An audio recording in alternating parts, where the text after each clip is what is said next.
All right, everybody, welcome into the high noon edition of Pugs and Company. We do 2 streams a day. We do high noon, and then at night, although not quite as routinely as we typically do, we do a Pillow Talk edition, which happens every evening at 9 p.m.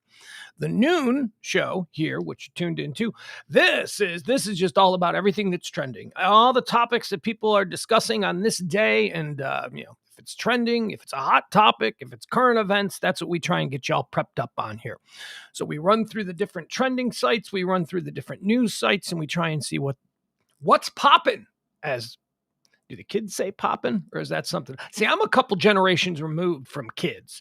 When I was like 30, I might say, yeah, what the kids say. But those kids that I was referring to when I was 30, they're now 30. So they ain't kids. So if they're still saying popping, I don't know. All right. So welcome to the show. It is noon. High noon, Central Standard Time, because that's the only time that we care about here. Central Standard Time, noon, high noon on January the 3rd, the the third day of the year. That's what today would be. Year of our Lord, 2022. Whoa! Happy New Year. Did y'all have a good New Year's Eve? I didn't do much. I didn't do anything really. What did I do New Year's Eve? Nothing. Oh, you know what I did New Year's? Okay, this is the life of a swinging, happening guy. I was left all alone to my devices. Here, we do the show. For those of you who tune in every day, you know that we do the show from the One Percenter compound here in Highland Park, Texas. We have the guest house studio back here where I like to do the show. I also live in a room that's right next door, like some kind of gremlin that lives under the steps. That's what I do. And the master of the house, the owner of the compound, he went jet setting on a ski vacation and with his boy, and oh boy, did they have fun up there in Colorado. Good times. Left me all alone here at the One Percenter compound, just me and the dog. So on New Year's Eve, me and the dog, we watched a 5-part documentary on the history of the AFL. That's right. That's right. The old American Football League. Honestly, that's what I did. I stumbled onto it at like 8 o'clock. By the way, happy birthday, Hank Stram. Hank Stram of the Kansas City Chiefs. Today's his birthday.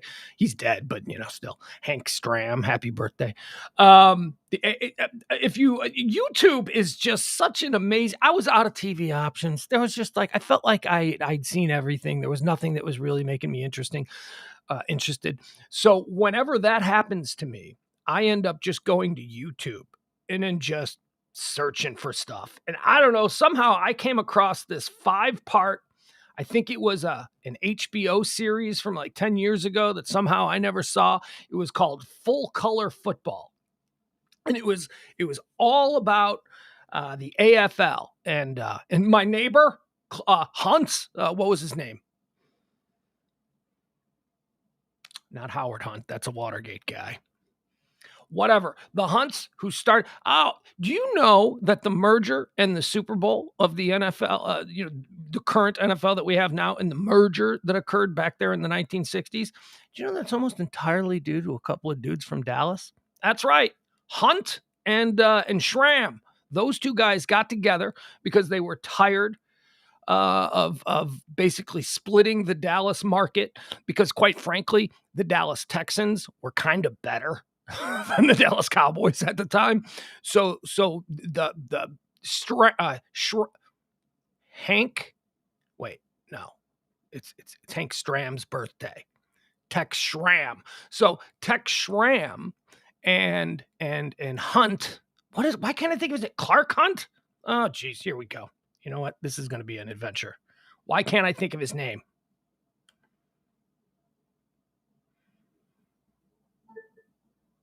Who owns the Kansas City Chiefs? All right, what's his name? Okay, so that doesn't come up. It's Hunt. What's the guy's name? Clark Hunt? Was that the guy? I'm telling you, I know. I'm going down a wormhole because I can't. For some reason, I'm getting so old. Lamar. No, it's Lamar Hunt. That's who it is. Lamar, not Clark, Jeff. I know. Clark sounded right. Clark Hunt sounded right to me too. So anyway, Lamar Hunt and Tex Schramm and Pete Rozelle all got together for a secret dinner, and they decided that they were going to merge the leagues. And now you have the Super Bowl. Anyway, that's the hole I fell down this weekend. I started watching it on New Year's Eve. And basically by, I don't know, that I finished watching it early Sunday morning. So five episodes, full color football. If you're interested in that kind of stuff, if you're like me and you love a good documentary about stuff that actually happened, and you get the real story behind it, YouTube can't be beat. Okay, so let's get into what's happening today. We already said third day of the year. 362 days remain until the end of this year. 362 days. Let's look at what happened today in history. We like to do this. Why is today kind of cool? 1959, Alaska. Happy birthday, Alaska. Come on in. On this day in 1959, the United States admitted Alaska as the 49th state. Come on in, Alaska. 1959. In 1977, Apple Computer was incorporated. Wonder if they ever went on to do anything. And really, that's pretty much it. There's some other things like the Pope excommunicated Castro on this day in 1961, and stuff like that. It's not stuff that we need to waste our time with, but we do like to talk about the plane crashes. On this day, I have a theory that every single day of the year, another significant plane has gone down, at least before the year of 2000. We've got a bunch today. In 1992. Commute Air Flight 4281 crashes on approach to Adirondack Regional Airport. I don't know where that is, in the Adirondack somewhere. Killing all on board in New York. That's what it was. In 1994, Belkalal Airlines 130 crashed near Mominy, Irkutsk, Russia, resulting in 125 deaths. You will never get me on a Russian plane. Never. You won't get me on a Russian plane. You won't get me on. You know what? Here, how about this? It's probably easier just to say the countries whose planes I will fly on. I will fly on American airplanes. I will fly on Canadian airplanes. I will fly on British airplanes. I will fly on German airplanes. I will fly on French airplanes. I will fly on Irish airplanes. I will fly on. That's about it. There we go. That's it. I'm done. Maybe like Sweden or something like that. Those people seem to have their shit together. But once we start getting into like Ukrainian Airlines or Czechoslovakian Airlines or Russian, hell no. And I sure as shit ain't flying in any of those South Asian, what I'm talking about, like Malaysian Airlines, Thai Airlines. I ain't going on any of those. But this one, here we go. Another example of a Russian Belkalal Airlines flight 130 crashed in Irkutsk, Russia, killing 125 people on board. I don't even think they have maintenance on those planes. I think they just...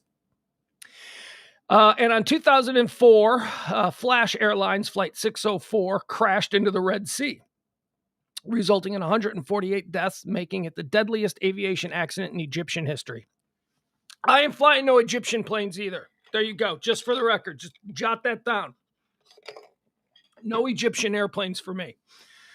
Okay, births. People who were born on this day. Why today is kind of cool. 1926. Usually don't go back this far, but this is a big one. 1926. George Martin was born. Died in 2016. So what does that make him? 90? He was 90 when he died. George Martin, the English composer, conductor, and...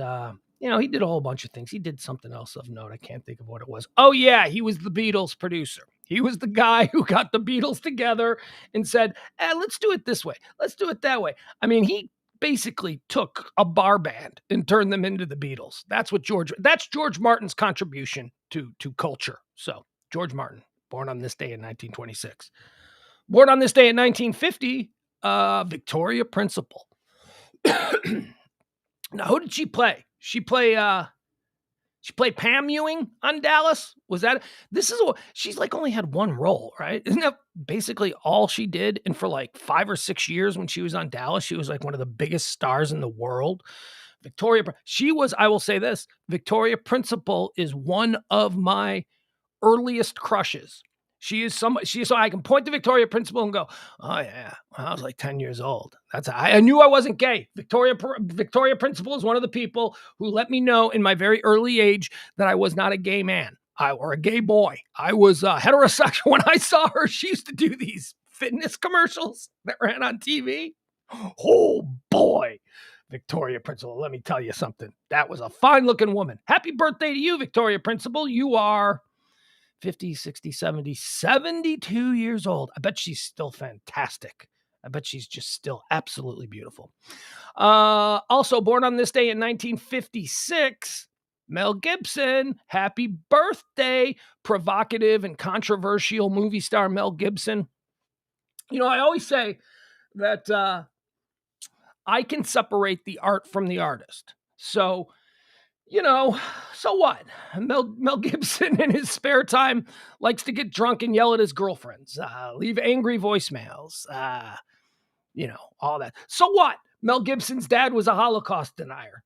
So what? Hey man, have you seen Lethal Weapon? Have you seen Mad Max? Have you seen The Road Warrior? Have you seen Signs? Mel Gibson I love Mel Gibson as an actor, and I'm sorry, I'll see whatever. No, Pugs, you got to be more woke than that, and you can't ever enjoy anything that Mel Gibson does because people are only one-dimensional. They are only one thing. Nah, he's not. He's a fun actor. He's good. He's a good actor. Mad Max, you will never get me to say that the Mad Max film series of the late 70s, early 80s wasn't one of the greatest, as good as Star Wars. I just said it. The original Australian Mad Max movies were as cool to me as Star Wars was. That's right. And that's Mel Gibson. So, you know what?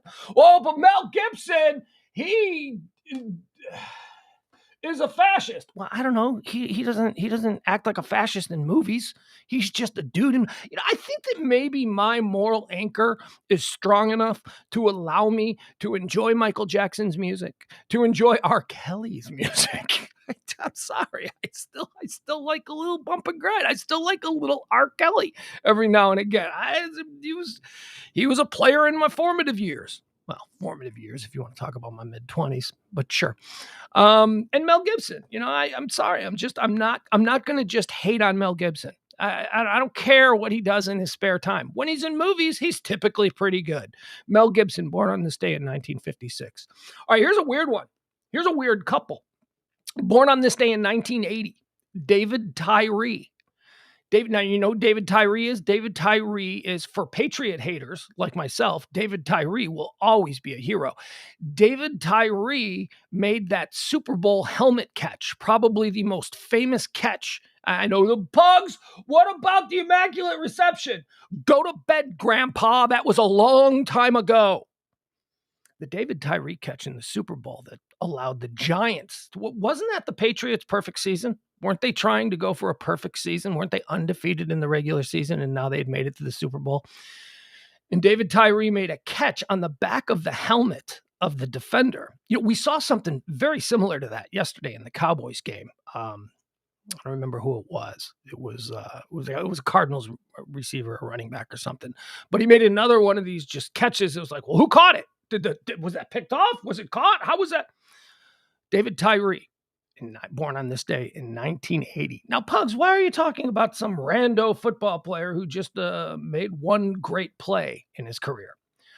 Well, because born on this day in 1981, Eli Manning, the guy who threw him the ball. David, that's why that catch was made. There was some sort of symmetry, some magic birthday symmetry between David Tyree and Eli Manning. David Tyree, born on this day in 1980, caught the ball. Eli Manning, born on this day in 1981, threw the ball. Also born on this day in 1996, one of the hottest I'm not being pervy, although, wait, 96. So she's 21, 22. Okay, she's fine. She's 26 years old. I can say that she's attractive, even though I don't know that I've ever really been all that about her, but whatever. Born on this day in 1996, Florence Pugh, the English actress. Boy, is she a hot hot like she's doing everything. She's good. So happy birthday, Florence Pugh. You're going to be around for a while. You're a good actress. And also born on this day, last birthday in 2003. Greta Thunberg. Thunberg? A lot of people call her Thunberg, but I believe it's Thunberg. Greta Thunberg, who is a Swedish environmental activist, born on this day in 2003. Oh, now, I know that there's some of you out there. Oh, but Pugs, she's the devil. She's bad. You've been programmed. She's a little girl who talks about environmentalism. Stop it. She has no power. She has some influence. Maybe she has some influence over a generation. But come on, stop. No, she's an evil little retard. No, what are you talking about? She seems like a perfectly nice little girl. If my daughter was Greta Thunberg, how old is she? 17, 18, 19. 19 years old. She's been doing this stuff since she's like, what, 15, 16? Making Fox News crazy. We hate that little girl. She's not even American. Shut up. She's just a little girl. 19 years old now. Greta Thunberg, happy birthday. Let's see what else is happening today. What day is it? Oh, the national calendar. We need to check on this. We need to see how to celebrate today, January the 3rd, appropriately. Let's see what's going on. That's weird. Okay, it's National Thank God It's Monday Day. But January 3rd can't possibly be always on a Monday, because New Year's Eve isn't always on a Friday. There's no way. How is this National Thank God? Is this just like a one-off? Oh, it's Monday. Let's make it Thank God It's Monday Day. I don't care. National Chocolate Covered Cherry Day is also today. I don't like chocolate covered cherries. I don't like chocolate covered fruit. That's just not a thing I'm into. Although, I can say that on an occasion, a chocolate covered banana is okay, but that's about as far as I'll go. It's okay. It's kind of weird, chocolate covered bananas. And this is a tough one for me because I love chocolate and I love cherries. I just don't want the two hanging out together. It's not a thing for me. I don't know. There's just something weird about chocolate covered fruit. Oh, chocolate dipped strawberries. Shut up. That's gross. That's not good. That's like there's too much stuff going on there. I don't like that. Just let me have some chocolate and then maybe I'll have a strawberry and then let me have a little chocolate and then maybe I'll have a strawberry. But I don't want the two commingling. That's not a thing. It's National Drinking Straw Day, which reminds me I need a drink. National Drinking Straw Day. I've got one of these. What are you, an environmentalist hippie? Got one of these steel drinking straws that you wash. I got like a bunch of them. I don't have them for any environmental reason. I just have them because I got a steel cup. It matches cool with my steel cup. So there you go, National Drinking Straw Day. Hey, can I also point out, I know that like plastic is choking dolphins and all that kind of stuff, but these paper straws that are now like supposedly environmentally sound straws, they suck. Paper straws suck, man. Paper anything with a liquid sucks. No, Pugs, there's a wax sheen on it that doesn't cause the paper to disintegrate. No, that don't happen. You ever been at a baseball game in the middle of summer, August, and you're drinking a beer out of a paper cup? Oh, God. The bottom starts to fall through. It's the worst. We'll drink faster, Pugs. I'm not an alcoholic. I will enjoy my beer at a pace that I find relevant to my surroundings. All right. It's also National Fruitcake Toss Day. But fruitcake is a maligned food, isn't it? It's like a fruitcake. You get a fruitcake for Christmas, you throw that out. Well, today's the day you're apparently supposed to throw it out. Fruitcake sucks too, by the way. It is maligned. I'm not saying it's wrongly maligned because I personally despise it, but that seems to be one of those. Fruitcake sucking, although it actually does suck, sort of falls into that list of things that we are programmed to believe, that we don't even think about. We just go, oh yeah, Nickelback sucks, right? We don't even think about it. We just, fruitcake is the worst.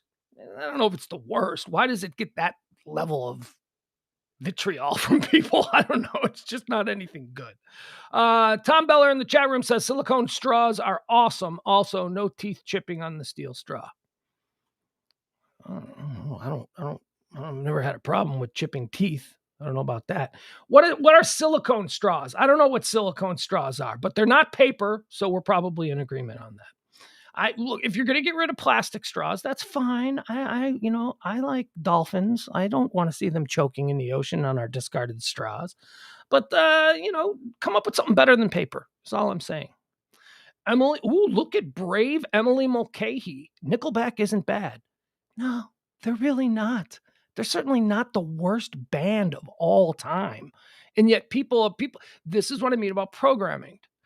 Hey, did you hear about Nickelback? They suck! They what? Huh?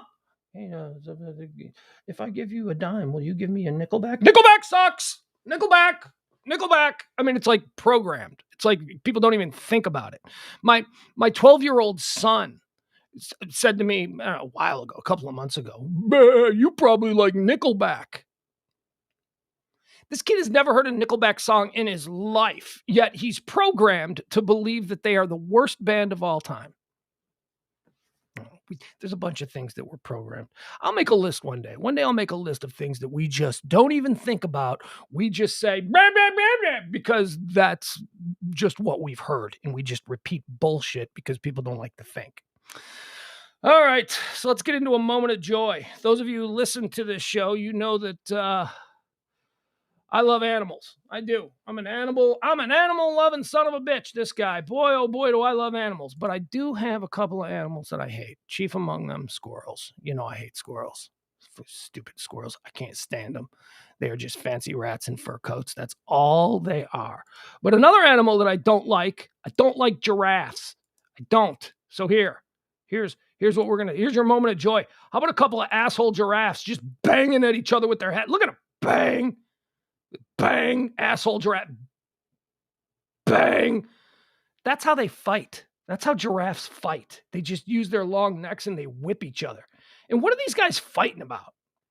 Isn't that a weird way to be fighting? It's like two people standing in line. Just, no, you back up. No, you back up. No, you. You back off. Oh, that one. That last one. That last one hits him right in the Adam's apple, whatever, wherever they. Oh, that's a game ender right there. Stupid giraffe. Boom! Oh! All right, there you go. That's your moment of joy. Pugs, why would a moment of joy be two beautiful creatures going to war? Because giraffes suck. That's why. I hate giraffes. I don't even know what they are. They're just so weird. They're like. People know alligators, they're like prehistoric. No, giraffes are like prehistoric animals. There are no animals left on this planet that have necks like that. But the dinosaurs did. Yeah, they did. So, yeah. All right, giraffes suck. All right, let's get into what's trending. Let's talk about all the things that are happening. Oh, I do need to make this mention. The Pillow Talk edition will not air tonight. I know. I'm sorry. We were supposed to start up with the regular shows again. But tonight's Pillow Talk will not air. I have a last minute job. Not getting paid. I have a last minute duty that I need to do. I need to pick up E from the airport. And his flight lands at 10 o'clock. So I leave here at like 9. And typically Pillow Talk goes from 9 to 11. And I won't be back until after 11. So all right, so that's that. So I apologize. But Pillow Talk, hopefully, not hopefully, it will resume tomorrow evening, Tuesday night at 9 p.m. It's a little different show than this one. Pillow Talk, we typically have a bunch of people with us. And a bunch of people. We have E and James. And my pledge to you in this new year is that we're going to try and fold in some new people to join us on Pillow Talk. So we're going to do some changes. I'm not, see this show, the High Noon show, I can do by myself. And I basically understand the premise of this show. This show, the content is there. I wake up a couple of hours, earlier than the show. I wake up at around 9 o'clock in the morning. And I just go through the newspapers and I just pull things that are, the top stories and things that are trending. And I go to the trend sites. So this show, I know what it is. The Pillow Talk show is more conversational. It's more of a hangout. So I'm going to make a pledge in 2022 to try and refine what Pillow Talk is a little bit more. Or maybe the way I refine pillow talk is that I just leave it as is. I just let it evolve naturally into whatever it is. But the pillow talk show is typically more silly, more conversations, more, stuff like that, lifestyle oriented stuff. Whereas this is pretty much just designed to prep you up on everything that's happening in the world, all the things that people are talking about. All right, let's go. Let's see what's trending today. We got a whole bunch of stuff that's trending here. Well, Antonio Brown is trending. I hate when you talk about football. Well, it's Monday. It's Monday towards the end of the season, and probably going to be a lot of football stories here over the next couple of weeks. And then there'll be none. There'll be no football stories for, a good 7 months. So, you can relax on that. Antonio Brown. Okay, first of all, let me just say this off the top. Antonio Brown is a really good football player. Antonio Brown is a really good wide receiver when he's not an absolute asshole or an absolute mentally. There's something going on there. There is something wrong with Antonio Brown. Antonio Brown, who has played for, let me see if I got this right. Started with the Steelers, left the Steelers because he just couldn't get along with Ben Roethlisberger. He was like, sucks. So Tomlin had enough of AB's bullshit and, got rid of him. So I believe he was cut. The best receiver in football was just outright cut, I believe, by the Pittsburgh Steelers. He got another shot with the Raiders, and I don't even think he made it out of training camp with the Raiders before he went AWOL. And so he got cut from the Raiders. Then didn't he play for the Patriots for like a second? I think that Bill Belichick decided he was going to take a try on him, and he played for the Patriots for like a second. Remember now, this is one of the best wide receivers in the entire league. This is one of the most talented ball catchers that the league has. So the Patriots get rid of him, and then he falls right into the most beautiful situation ever. Falls into the Tampa Bay Buccaneers with Tom Brady and Bruce Arians, and defending Super Bowl champions, loaded again this year with the exact same talent that they had last year, plus Antonio Brown added to the mix. I mean, just their receivers are just, you got Godwin, you got Evans, you got AB. I mean, you got Gronk. Yeah, I mean, look, that's a team that's Fournette. That team is just loaded with weapons. So if AB had just been able to control himself and not be such a prima donna, he could have gotten himself a Super Bowl ring, baby. Yeah, I don't know. I mean, we'll see how this plays out. It's not exactly looking like the Bucs are all that scary after all. But still, a loaded team defending Super Bowl champions. So Bruce Arians, when he brings in AB at the start of the year, he says, you got a one-strike policy on AB. Well, he does one thing wrong, and he's gone because I'm Bruce Arians, and I don't put up with this nonsense. So he gets in trouble in November for having a fake COVID card, right? He's like, I got vax, and there's a fake card. So the league goes nuts on him, and the league suspends him, and then he's, also suspended from the team. And then the Bucs have a whole bunch of problems with players, hitting the COVID list and all that stuff. So they bring back AB. Remember Bruce Arians, Mr. One Strike Only. They bring back AB. AB comes back, plays for a couple of weeks. And then what happened yesterday happened. So here's what happened yesterday. Let's take a look at this. Hold on, I apologize.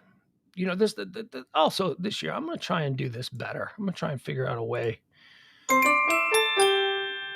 The hell is that? Oh, that's my McDonald's app. Hey, this portion of the show is brought to you by McDonald's. Let's see what they're offering me on my McDonald's app. Pugs, why do you have a McDonald's app?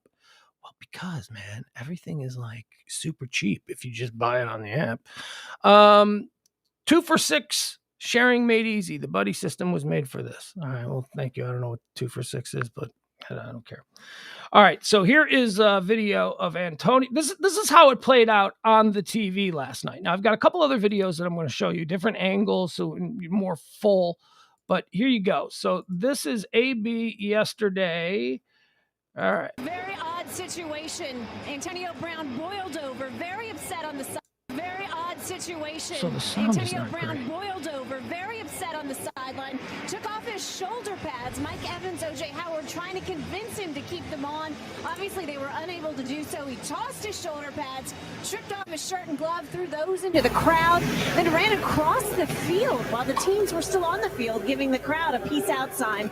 I'll let you know when we hear something official on his status. Thank you, Jeff. All right, so that's how it played out. That's how it played out on TV. Antonio Brown, just all of a sudden in the middle of the game, took off his pads and started to strip. He did that slap shot thing. Remember the movie Slap Shot, where Michael Onkeen is fed up with all the fighting, so he starts to skate around the ring, taking his clothes off? Slap Shot. Great late 70s movie. Paul Newman, Michael Onkeen, the Hanson brothers. Beautiful film. That's what I thought when I saw it. Oh my God, he's doing Slap Shot. He's doing Michael Onkeen.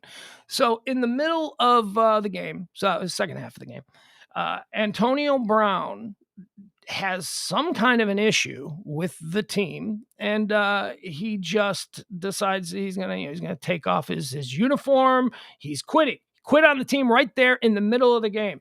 Now here's another view of this. This is from a fan, so this gives you the entire thing. This, all right, we'll pull this up. This shows you from the stands everything that he did. This is the sideline view. Here, we'll get this up. There it is. All right, so first, there you see AB walking away. So he's trying to take off his pads. Now you got Mike Evans. Mike Evans, the other receiver, is like, no, man, calm down. Come on, man, it's good, it's good. Can't nobody talk to AB. AB don't want to hear it. Evans is trying to get him under control. AB wants nothing to do with it. He's struggling a little bit with the fat kid in the tight sweater. Look at him. Trying to get that sweater off. All right, that's gone. Now he's the full thing. Gloves off. Now he's stripping. I'm like, wow, why? What is the point of taking your shirt off? Why'd you do that? I guess if I was off, take my shirt off. Can't really fall to it. And now what? Now he just walks across the field. Where does he go? Now, he's like, yeah, crowd, look at me. It's all about me. I'm AB. I'm Antonio Brown, and I am out of here. He's gone. He's gone, got into an Uber, and took off, left the team. So, you know. Oh, but by the way, folks, make no mistake. This is how little faith I have in the powers that be of the NFL. He'll be back. He'll be back. Oh, yeah. He won't even apologize, and he'll be back. He's talented. He'll get a sixth turn. People get one chance. If you're a limited athlete, you get maybe 1 second chance. Maybe, if you're limited. But when you're AB, oh, please. He'll sit out. He's got a whole off season now to hang out and, try and I don't know, make himself look better. And then he'll get, trust me, oh no, he'll never play again. Oh, shut up. What world do you live in? What do you mean he'll never play again? He'll play again. He'll play again because his ability to catch a football and make money for a parent franchise is all that matters. This shit doesn't matter. I don't want him on my team. Don't get me wrong. Major distraction. I don't want him on my team, but he'll play again. He'll end up somewhere. One of these fly-by-night leagues, maybe XFL, whatever. I don't know. And I don't know how much money this dude's got, but he's a young man. He's another documentary I recently rewatched last week was the 30 for 30, the ESPN series of documentaries about sports things. 30 for 30 Broke. It's called Broke. And it's just a 2-hour documentary about all the sports athletes who made hundreds of millions of dollars and are now broke. Like how they lose all their money. I'm just saying, I don't think AB is going to be a brilliant entrepreneur post-football. I don't think he's going to be a successful businessman. So everybody was waiting to see how this would all play out after the game, see how, what would Bruce Arians say? And, oh, my God, who cares Bruce Arians? What was Tom Brady going to say? And here's what Tom Brady had to say after the game yesterday about his wide receiver, who, it should also be mentioned, Tom Brady allowed Antonio Brown to live at his house. Tom Brady took Antonio Brown under his wing. And that was one of the reasons that the Buccaneers thought, well, if Tom Brady can't keep him under control, if this guy doesn't have respect for the accomplishments of Tom Brady, the guy who many believe is the GOAT, then, let's put him with Tom Brady. Kind of like when Dennis Rodman was a Maverick and he lived with Cuban, where got to have a minder, got to have somebody to watch out for him. So everybody wanted to hear what Tom Brady would say about Antonio Brown quitting on him and his team right in the third quarter there. And here's what Tom Brady had to say after the show, or after the game. It's obviously a difficult situation. And, I think we all want, him to just think everybody should find, hopefully do what they can to help him in ways that he really needs it. And, we all love him. We care about him deeply. We want to see him be at his best. And, unfortunately won't be with our team, but, we have a lot of friendships that will last. And again, I think the most important thing about football are the relationships with your friends and your teammates, and they go beyond the field. And, I think everyone should be very compassionate and empathetic toward, some very difficult things that are happening. All right, there you have it. Tom Brady surprising everybody. I mean, I don't know. Did he surprise everybody? Did he? It's an interesting take, and it's an evolved take. It is certainly not the take that I had instantly, but hearing Tom Brady and understanding that I grapple with my own mental bouillabaisse, depression and manic behavior and stuff like that. I mean, I do understand that we're all a complicated mess. All of us. There's nobody other. I don't care who you think you are. I am perfect. I am a mental cinder block. No, you're not. No, you're not. Thinking you're a mental cinder block is probably a clue that you're not a mental cinder block. So, Tom Brady being so compassionate, so empathetic, and quite frankly, in this day and age, I think we need more of that. And if the GOAT wants to come out and say some words like that, because look, it's obvious. I guess it was easy in the past, and maybe some of us still want to do this, but easy in the past to just see somebody with, a resume of ridiculous behavior and just go, that guy's an asshole. That guy, I don't even know about that guy. Fuck that guy. Hey, screw him. But, there's obviously something wrong with Antonio Brown. There is something really wrong. And because he has a platform, because he's a superstar NFL player, when, he lashes out or has one of his, let's call them episodes, like he did yesterday in quitting on his team, it's amplified. And he's a crazy person. And I don't know why, he does what he does, but that's because he's a crazy person. And although I said I don't want him playing on my team, I do think that there is a space in all of us to be able to go, I hate that guy. That guy is, but then go a little deeper and go, yeah, but you know what? There is something wrong with him, and he may not have any control over this behavior. And he might just also be an asshole. I mean, there are people who are just assholes. And it has nothing to do with their mental fitness or anything like that. But he is definitely somebody that, here, this is something that's going around on Twitter right now. Here, we'll show you this one.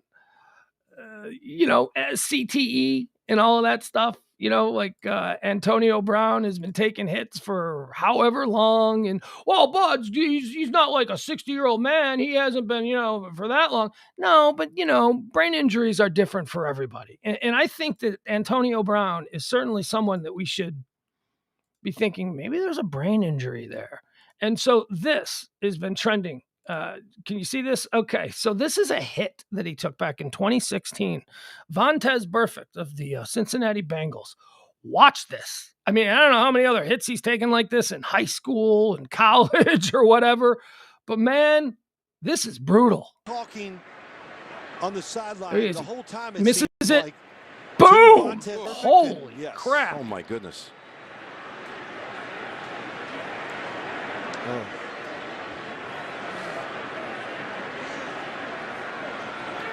Brown is still down. That's, of course.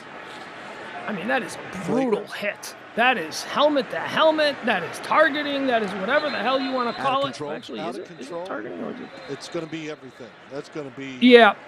Well, it looks like he tried to lead with his shoulder, but he went helmet to helmet with him. So, all right. So that's trending, and people are like, "Hey, take it easy on Antonio Brown. There's probably a serious medical thing going on with him." And then we have this little piece of video. This came last summer. This came, by the way. Here is it. Where is it? Let's see if we can find it here. Yeah. Okay. So this was last summer, and okay, let's not do that. This is before the Tampa Bay Buccaneers decided to take a flyer on AB this season because they were convinced that he was a good dude. They were convinced that he was fine. They could keep him under control. He's going to live with Tom Brady. It's going to be great. Let me set the scene here.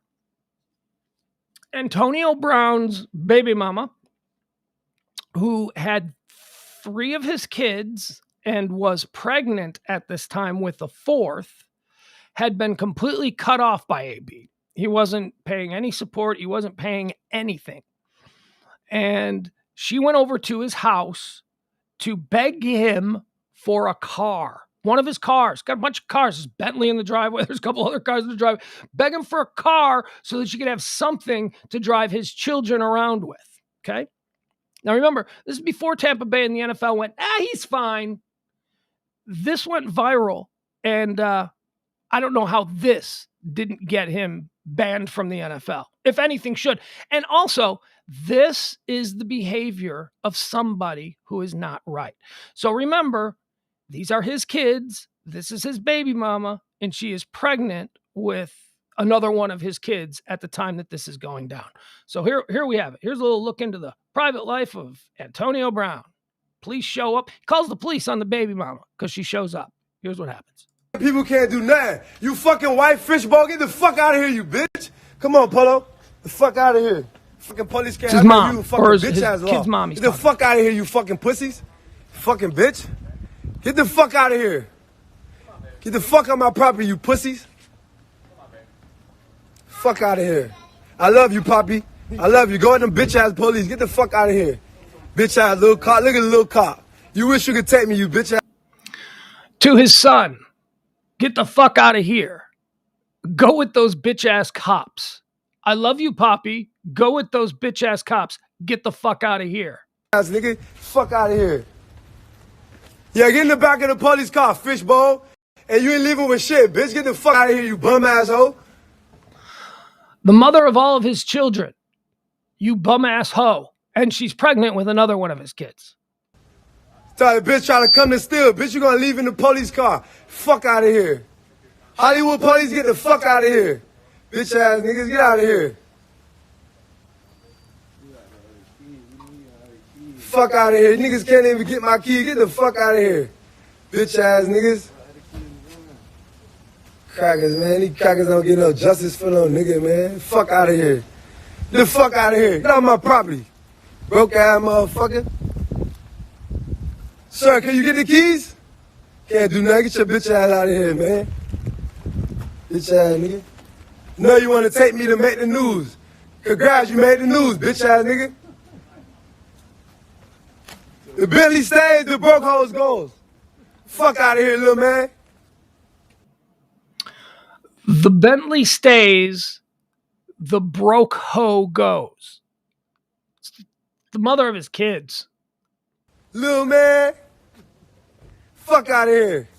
Get off the AB wrestling. Get the fuck out of here. Bye, little man. Bye, bro. Get your bitch ass out of here. See you, bro. Get your bitch out of here, bro. Get your bitch ass, nigga. Get out of here. Ain't no justice for the real, you heard? Richard Fuss still ducking 12. Broke ass hoe thought she got a Bentley. Let me hit the alarm. Broke ass hoe try to come over here and steal. Fuck out of here. Never trust the police, man. Fuck out of here. Hollywood police, the fuck out of here, nigga. Bitch ass nigga, it's a whole block long, nigga. It's a whole block long, you heard me? Back it up.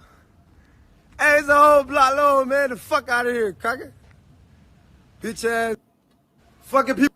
All right, so there you go. That's Antonio Bryant. He did that. That was made public, went viral, and the NFL still said, he's fine.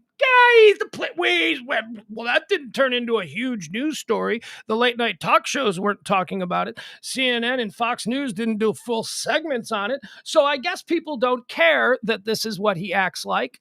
Let's give him another shot. And then Bruce Arians, well, I think that Tom Brady's going to be able to kid him. You really? I mean, this is the behavior of an absolutely horrendous individual. This is a piece of shit. And now I'm going to balance that with, but there's something wrong with him. See, things are complicated. Life is complicated. There is something wrong with this man's brain that this is the way he thought to behave towards the mother of his 4 children, towards the police who he called the police. Isn't that troubling? Isn't that really just absolutely... hold on a second. Hold on. I apologize. I got to do something real quick here.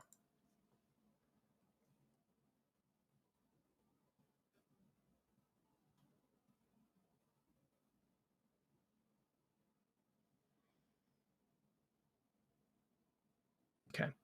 Come on, sign me back in. Somehow I got signed out of my Google account.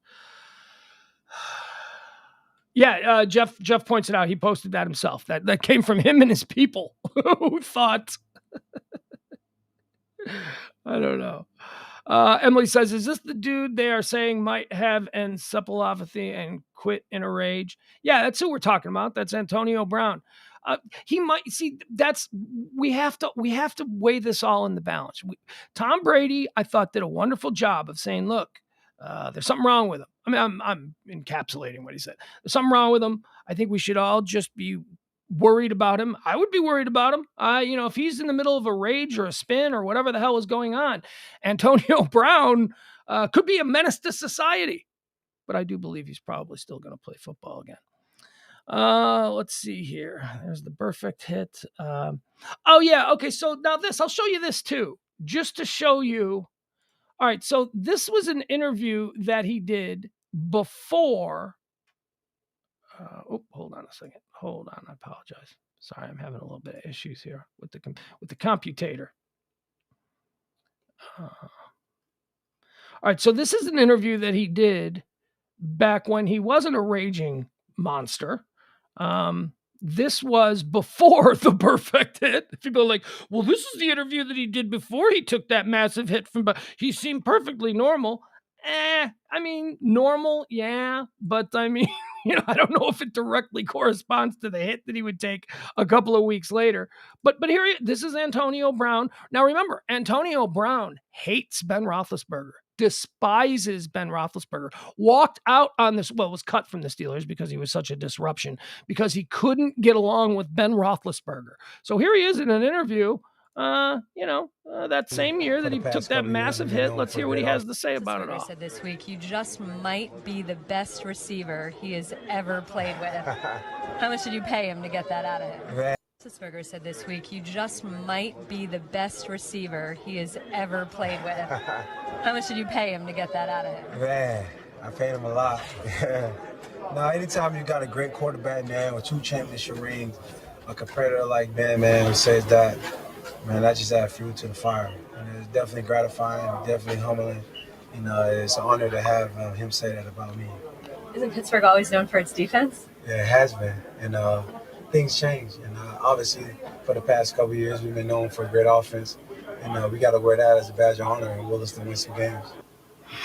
All right, so, that's a depiction of him being a relatively normal guy. Look at him there, smiling. Got his shirt off again, though. Guys with good bodies, they always like to be public with their shirts off. So, there you go. People are complicated. So he can behave that way on occasion. He can behave, maybe it was before all the big hits or whatever, but there you have it. So AB, I don't know what's going on with him today. Bruce Arians didn't really talk a whole lot about him in the post-game interview. He was asked first about it. And he just pretty much said that he is no longer a member of the Bucks. Let's just talk about the guys who won the game. So that was it. That was all Arians said. But as for what AB is doing today, I have no idea. I'm sure that we'll find out. I'm sure we'll find out in a few hours what AB is getting into today. But he's definitely a guy that you need to watch him. You need to keep an eye on this guy. This guy is not solid. Okay, also trending today. AB is the big one. He's trending all over the place. He's the top story. Okay, so this is trending today. Satoshi Nakamoto. Now, who is Satoshi Nakamoto? Well, it's because on this day, the Bitcoin network launched exactly 13 years ago. On this day in 2009, Satoshi Nakamoto mined the first Bitcoin block and changed the world. So happy birthday, Bitcoin. And it was on this day that Satoshi Nakamoto mined the first Bitcoin.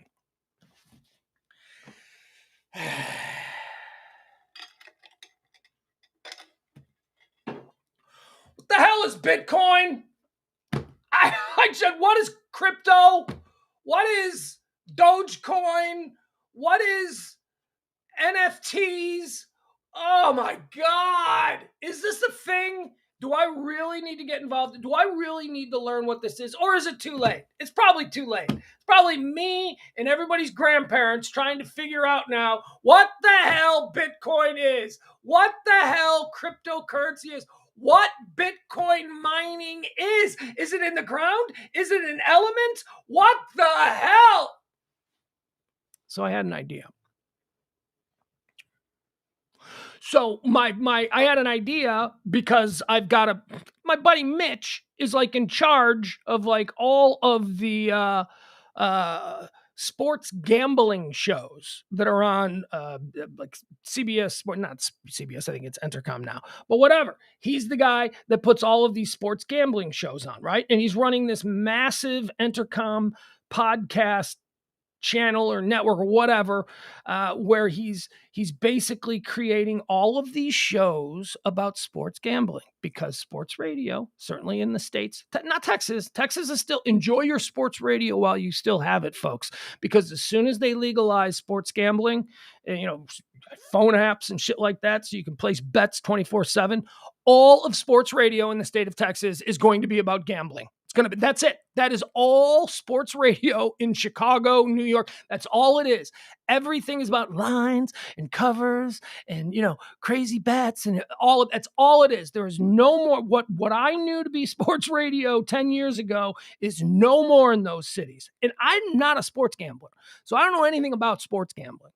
So I thought, man, since I have this friend who's like in charge of like putting up all of these shows, these sports gambling shows, and I have another friend in Ed, who's one of the greatest podcast entrepreneurs going, why not? How about we do this? How about we do a podcast where every week somebody teaches me, who knows nothing, how to sports gamble? Again, I always say the show is utilitarian. It's supposed to serve a purpose. It's supposed to be not so much glamorous, but useful. That's a utilitarian. That's what it means. It's just something that you rely on that is of use. That's what I like about this High Noon show. It's all the topics. It should be of use to you. So that's the kind of podcast I wanted to do. I wanted to do this gambling podcast where people who know about gambling, bookies, shady folks, whatever, we get together in a room and I am the dummy. You have to talk to me like I'm an idiot, because I am an idiot when it comes to this. And I think that I would ask questions that people who don't know anything about sports gambling but are interested in it, because it seems to be the new wave, who are interested in it can learn. And I thought that would be a great podcast. But one of the people I wanted to do the podcast with lacks vision, and he was like, no, that will never work. However, why don't we do the same thing with Bitcoin? I don't know shit about Bitcoin. So how about Radio Misfits and me, we team up and we do a series of podcasts where I learn about Bitcoin. See, that's the other thing that I like about podcasts. I don't like the idea of, let's just do a podcast where we sit in the basement and we talk about stuff. No, shut up. Stop it. There's a million people doing that and you're a needle in a haystack. But if you can come up with something, an angle, a hook that is specific, a specific topic, people interested in that specific topic might seek you out as opposed to just stumbling across, which is the case with most podcasts.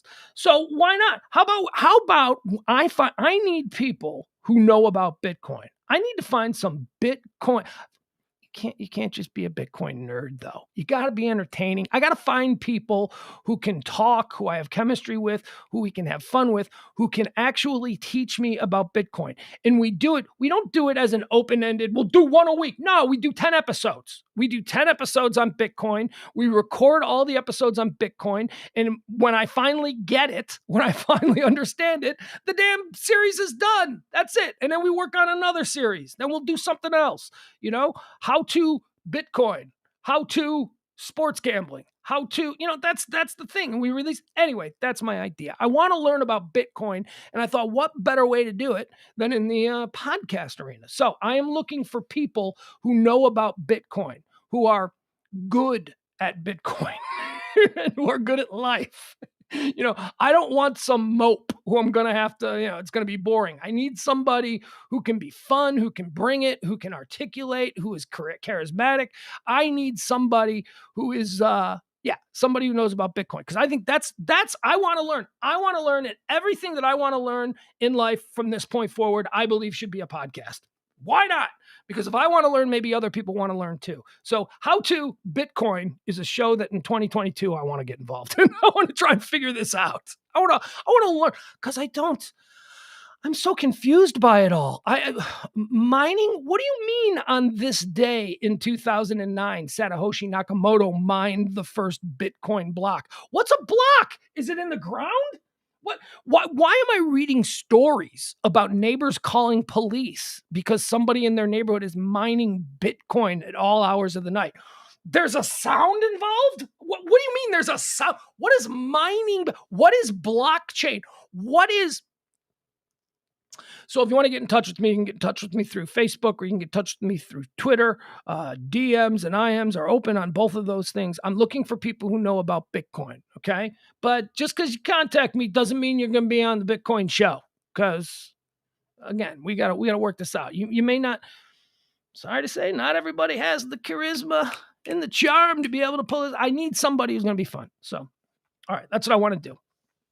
And we'll get other people too. Like it won't just be me learning about it. We'll have somebody else with me too, because there's got to be, it's got to be entertaining. It's got to be a fun listen, but it also has to be utilitarian. So there's got to be a purpose to it. So there you go. That's my goal for 2022 on this, the 13th year anniversary of Satoshi Nakamoto mining the first Bitcoin block. In 2022, I want to do a Bitcoin. I want a how-to Bitcoin podcast where I learn about it. And now this is the naysayers. This is what happens with all these. Well, there's already one person in Bangladesh doing that, so you can't possibly doing it. It's been done. That is like when I used to do talk radio, and there would be a big topic like Antonio Brown. Like let's say today, the Antonio Brown story. When I was on middays, inevitably, I'd get some meathead, some moron, somebody going, why are you talking about Antonio Brown? The morning show already talked about it. You idiot. I'm not the same individual as the morning show. I've got a completely different take. It's a big story. Why you want to do a gambling podcast to learn how to gamble? That already exists. Yeah, I've never heard about it, and you had to go research it. So that means there's room.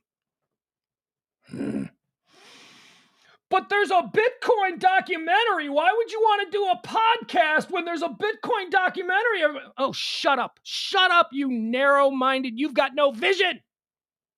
So yeah, how to Bitcoin. That's coming. So happy anniversary, Satoshi Nakamoto. The FDA is trending today. The FDA Pfizer booster for kids as young as 12 has been approved by the FDA, the Food and Drug Administration. So, see, I thought this was already, I don't know, every single day it seems to be something else for kids. I thought kids were fine to get the vax. I don't know, but the FDA is trending today. Pfizer booster for kids as young as 12. Just Face Matthews is trending. Galaine. And I'll say it again. That's a beautiful name that has been ruined. Galaine. If Galaine Matthews or Maxwell had been in the news the past year or two for anything other than, raping children, Galaine, I think, would have been a very popular little girl name. Although now I think it's ruined. I think Galaine is almost like it's like the female Adolf. That's a name that died. Adolf was a super popular name. A lot of people were named Adolf. Nobody's named Adolf anymore. You had Adolf Kors. Okay, so that's the only one I can name. But there were a lot of people named Adolf before that other guy came along and kind of shit on the name for everybody. Same with Galaine Maxwell. That's a pretty name for such an awful person. So why is Ghislaine Maxwell trending today? I thought she was already, isn't she in jail? Didn't she get convicted?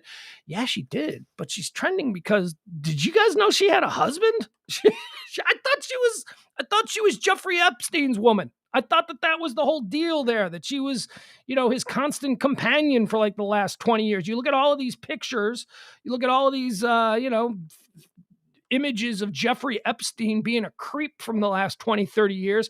And there's Ghislaine Maxwell she's openly having sex with him and underage girls. I thought they were an item. No, Ghislaine Maxwell is married and her husband is done. Her husband has taken this opportunity to let her know that, but I'm seeing somebody else. I filed for divorce. We are done. Ghislaine Maxwell's husband called her to tell her that he'd moved on. Scott Borgerson, and by the way, this dude, Scott Borgerson, he's a Silicon Valley multi-millionaire. He's like a super rich dude himself. Think about that. God. Scott Borgerson, who secretly married Maxwell in 2016. 6 years. They've been married 6 years. Scott Borgerson, who secretly married Maxwell in 2016, had tried to secure her release on bail. A friend of Maxwell's told the Daily Mail that their marriage was over before the trial had begun. Ghislaine Maxwell's husband told her while she was in jail that he had moved on with another woman. A friend of Maxwell's told the Mail on Sunday. In 2016, Maxwell secretly married the Silicon Valley entrepreneur who came into the limelight in 2020 after Maxwell was accused of helping the convicted sex offender Jeffrey Epstein abuse girls. No, he didn't. He did not come into the limelight. I've been following this story. I had no idea that she was married. Back on Bitcoin, Adam says, I'm an expert. I made like 300 on Dogecoin and got out immediately. That seems pretty expert level. Good on you, Adam. Let's see. Borgerson told Maxwell, he told her he had moved on and was seeing someone else, adding that the marriage had been over since before the trial started. Well, what kind of a marriage was it? I mean, right? I thought she lived with Epstein. I thought she was always flying around with him. What was she, just like his personal assistant who he also had sex with? I don't, Maxwell, although I guess she was too old, right? I mean, if Epstein's trigger was tripped by little kids, that's what they were, little kids. I mean, come on. No, Pugs, you like 15, 16-year-olds. Stop it. I'm 15, 16. Have you ever hung out with a 15 or 16-year-old girl? I used to work at a restaurant where I had 15, 16-year-old girls working under me, and they're idiots. They really are idiots. To a grown-up's mind and way of looking at the world, a 16-year-old girl is a moron. So I don't care what she looks. Dude, she's 16, but she looks like she's 22. Yeah, nah, the brain isn't fully formed yet. She's still an idiot. Maxwell was convicted of 5 of 6 sex trafficking charges. She faces a sentence of up to 65 years in prison. Let's see. Borgerson, there's pictures of Borgerson with a woman near his home in Massachusetts. The publication identified her as Chris McGinn and said she was a yoga teacher and a writer. A friend of Maxwell's told the Mail that the pair hoped the marriage could be dissolved amicably and quickly. In a letter that was part of a bail application, Borgerson called Maxwell a wonderful and loving person and personally offered millions of his own dollars to secure her release on bail. Maxwell's brother, Ian Maxwell, told him, boy, I saw this Ian Maxwell guy. There was a 2020 special. I don't know, I caught it on Hulu. I don't know when it aired. And it interviewed the entire Maxwell family. Man, those people. I mean, it's their sister, right? So they're standing by her. But man, what a jacked up family them Maxwells were. Though that family, you delve into what's going on with that family, and you can see why maybe she's a little bit nutty buckets. Her father was a billionaire. Her father was like a Rupert Murdoch type back in the 70s and in the 80s. And then he got in trouble for like embezzling hundreds of millions of dollars and, you know, whatever. And he was a disgraced, Robert Maxwell was his name, disgraced. And, you know, that's when she kind of latched on to Epstein back when her family was disgraced.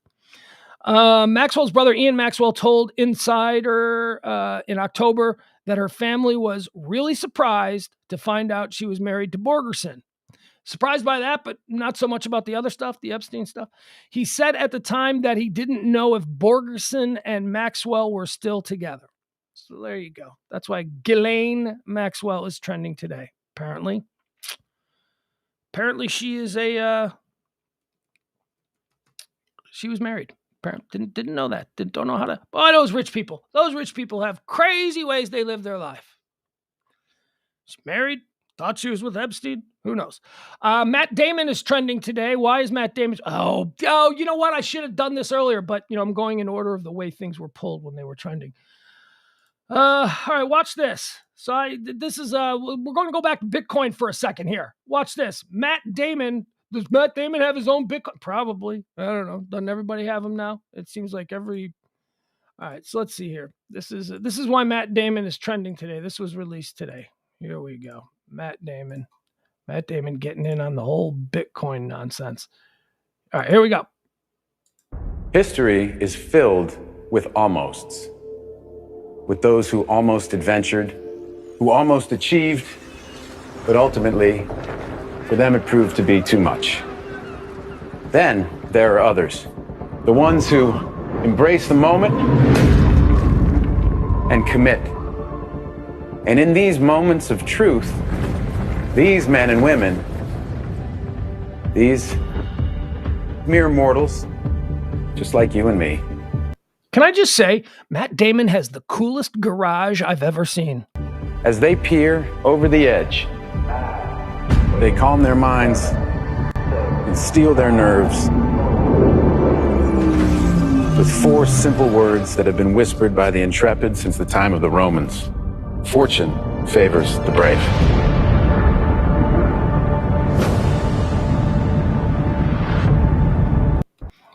Okay. Crypto.com has a new spokesperson, Matt Damon. Crypto.com? Well, I thought crypto. What is crypto? What is Bitcoin? What is the difference? I'm so confused. I have no idea. Like, okay, so everybody's like, Bitcoin. You know, I see on some of these podcasters that I pay attention. You can donate in Bitcoin, and I'm like, well, I'd like to do that. I'd like maybe people give me Bitcoin. Ain't nobody giving me Bitcoin. Well, you people are wonderful. You help and you support the show, and you're keeping us afloat. But you know, ain't nobody giving me Bitcoin. I don't even know what here, Pugs. Here's a $1,500 Bitcoin. How do I spend that for groceries? How do I pay the electric bills? How do I pay? You know, for new equipment. How do I do that kind of thing with Bitcoin? I have no idea. What is crypto.com that Matt Damon is now? And what is Bitcoin? Like there's Bitcoin, there's Dogecoin. What is an NFT? I'm telling you, this podcast, I can't be the only one, right? There's got to be a whole bunch of other people who are tired of hearing about Bitcoin and going, there's got to be other people. So I'm telling you, the podcast coming in 2022, how to Bitcoin, or should it be called How to Crypto, or should it be called, I don't even know. I don't even know what it should be called. Like is Bitcoin. Okay. So you have soda pop, right? Soda pop is what It is. It's soda pop. But then you have Coke, Pepsi, 7-Up, Dr. Pepper. Those are all types of soda pop. What is crypto like soda pop? And then Bitcoin is something, and then like Dogecoin is it's all so confusing. Look, you know what? I don't have any of the green paper stuff that we currently use. I don't have any of that. So you can understand how overwhelmed I am at the prospect of trying to adopt an entirely new way of paying for things. No idea. All right, that's why Matt Damon is trending. Apparently, Matt Damon is signed on as a new spokesperson, endorser for crypto.com. And I don't know what crypto.com is. Patton Oswalt is trending. Patton Oswalt, comedian, beloved voice actor. He's Ratatouille, don't you know? Oh, and he's also the voiceover on the Goldbergs, don't you know? And you know he's done a couple. Oh, he made a movie. Patton Oswalt made a drama film, not a comedy, a drama film called Big Fan. If you ever have an opportunity to see Big Fan, whoa, is that a good movie? It's a great movie. It's about an insane sports fan, a guy who calls into sports radio shows. Patton Oswalt plays him. He works in a parking attendant's booth, you know, in like a big building where you give me your ticket. And he's a parking attendant guy. And all he does, he's trapped in this booth all day long. And all he does is call the local sports radio show and get on the air. And he's a good caller. He's one of those callers that, you know, we look for. He's an Adam Rayna, if you will. He's a Lyle, if you will. He's a Jeff Glenn. He's a good caller. He's a caller that this particular show that he calls into looks for. And he ends up getting into a situation with his favorite player who beats the snot out of him. It's called Big Fan. Big Fan is such a terrific movie. If you haven't seen it, find it. I don't know where you can find it. It came out about 5 years ago. I had never really cared much for Patton Oswalt. I'd always thought he was a bit sanctimonious and preachy. But I saw Big Fan and I went, holy shit, he's an actor. This guy can actually act. So Big Fan.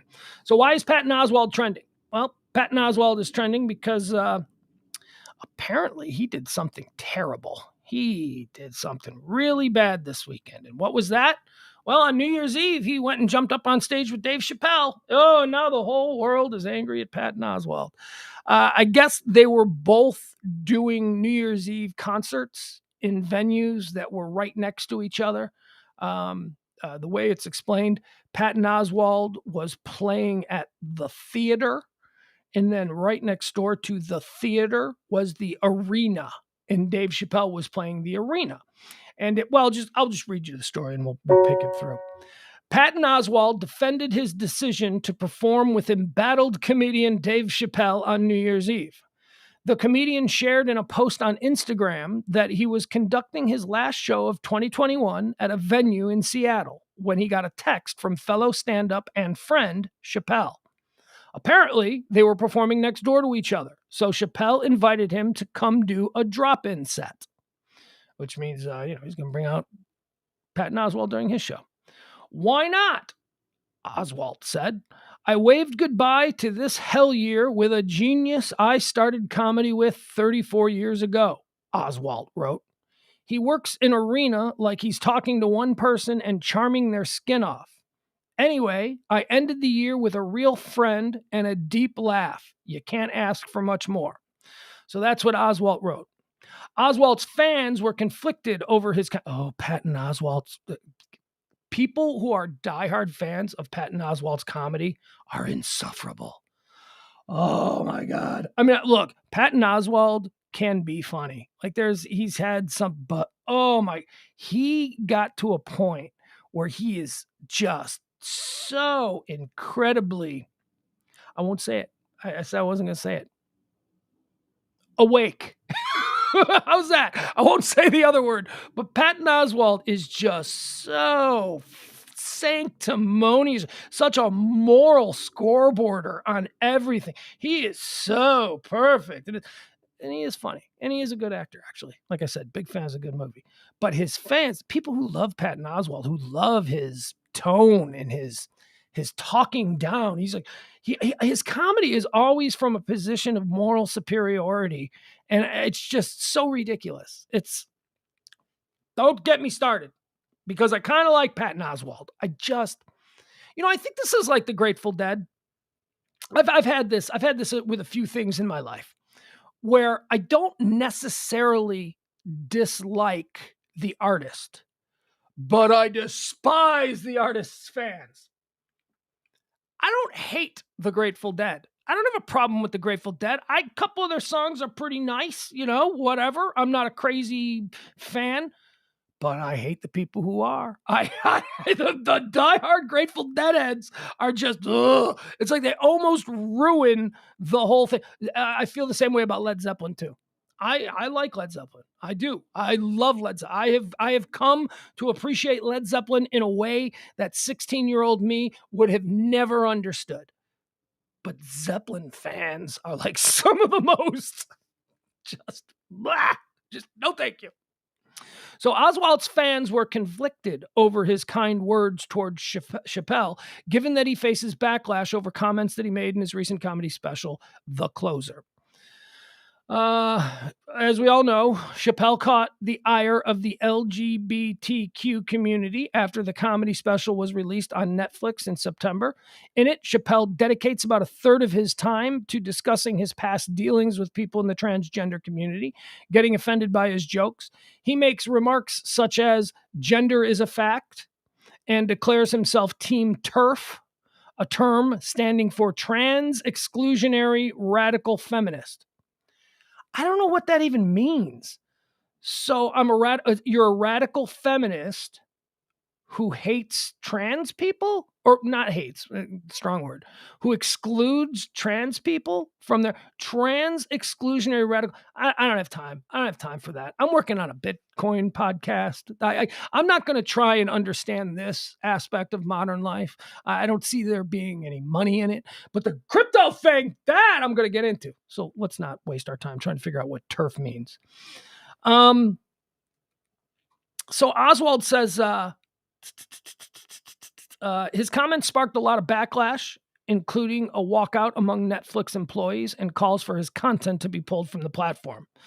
Yeah, that didn't work. That didn't work at all. As a matter of fact, Dave Chappelle is now headlining like 100-city Netflix comedy tour that they just announced for next year, or for this year, the year that we're in now. So, a few people who raised a little bit of hell over a comedian, over somebody who makes jokes. You fell on deaf ears. Go find a job at Prime or Hulu, because your walkout at Netflix isn't going to really stick. Nobody's going to give a shit. After the attention that his New Year's Eve post received, Oswald shared another post on New Year's Day addressing the situation.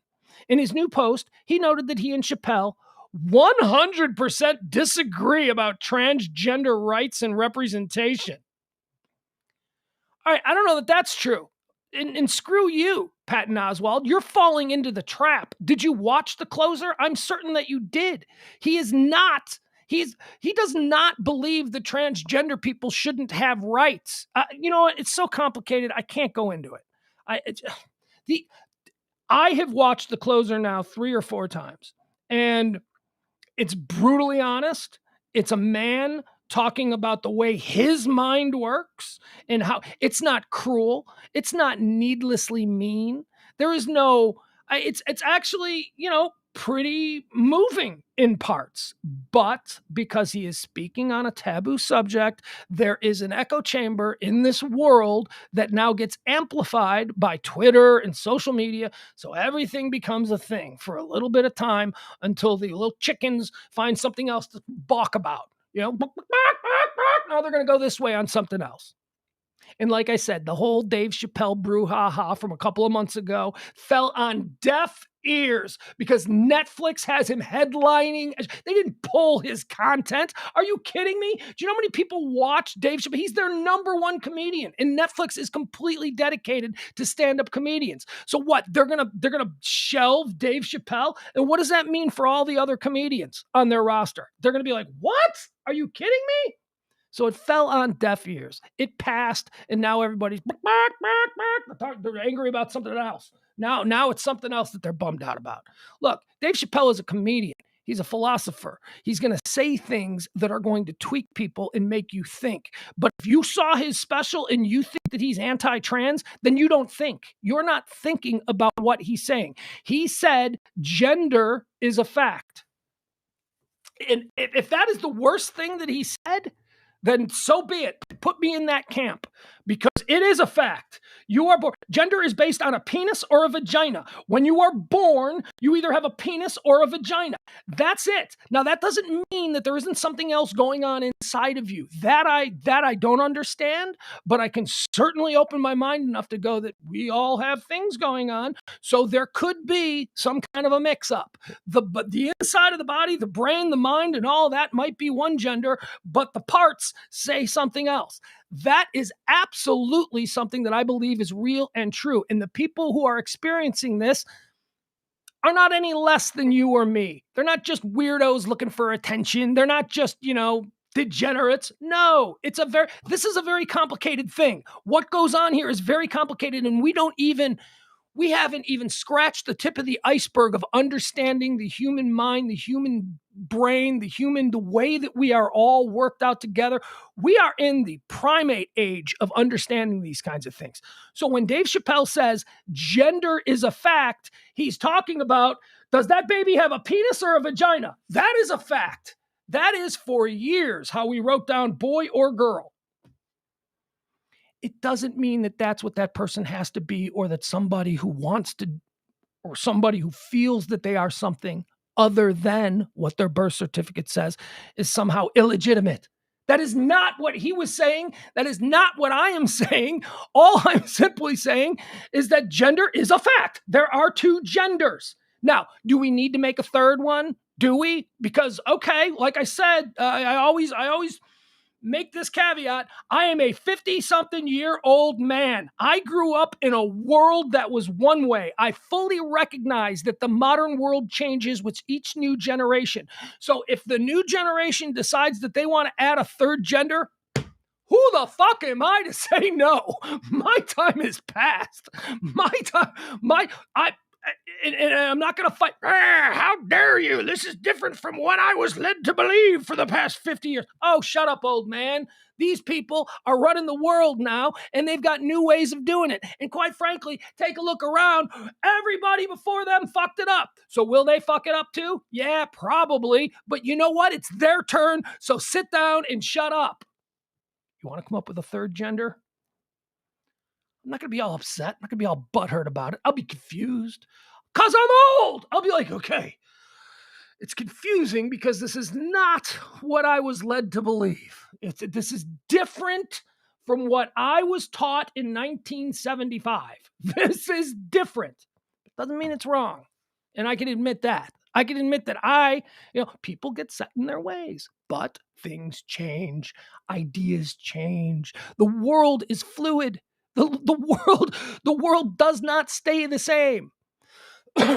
So I find that to be a bit disingenuous on Patton Oswald's part to say that I don't agree with him. I 100% disagree about transgender rights and representation from Dave Chappelle. What do you disagree with? Dave Chappelle never said anything should be done to these people. He never said that they're less than. He simply told stories about his personal interaction with hostile people from that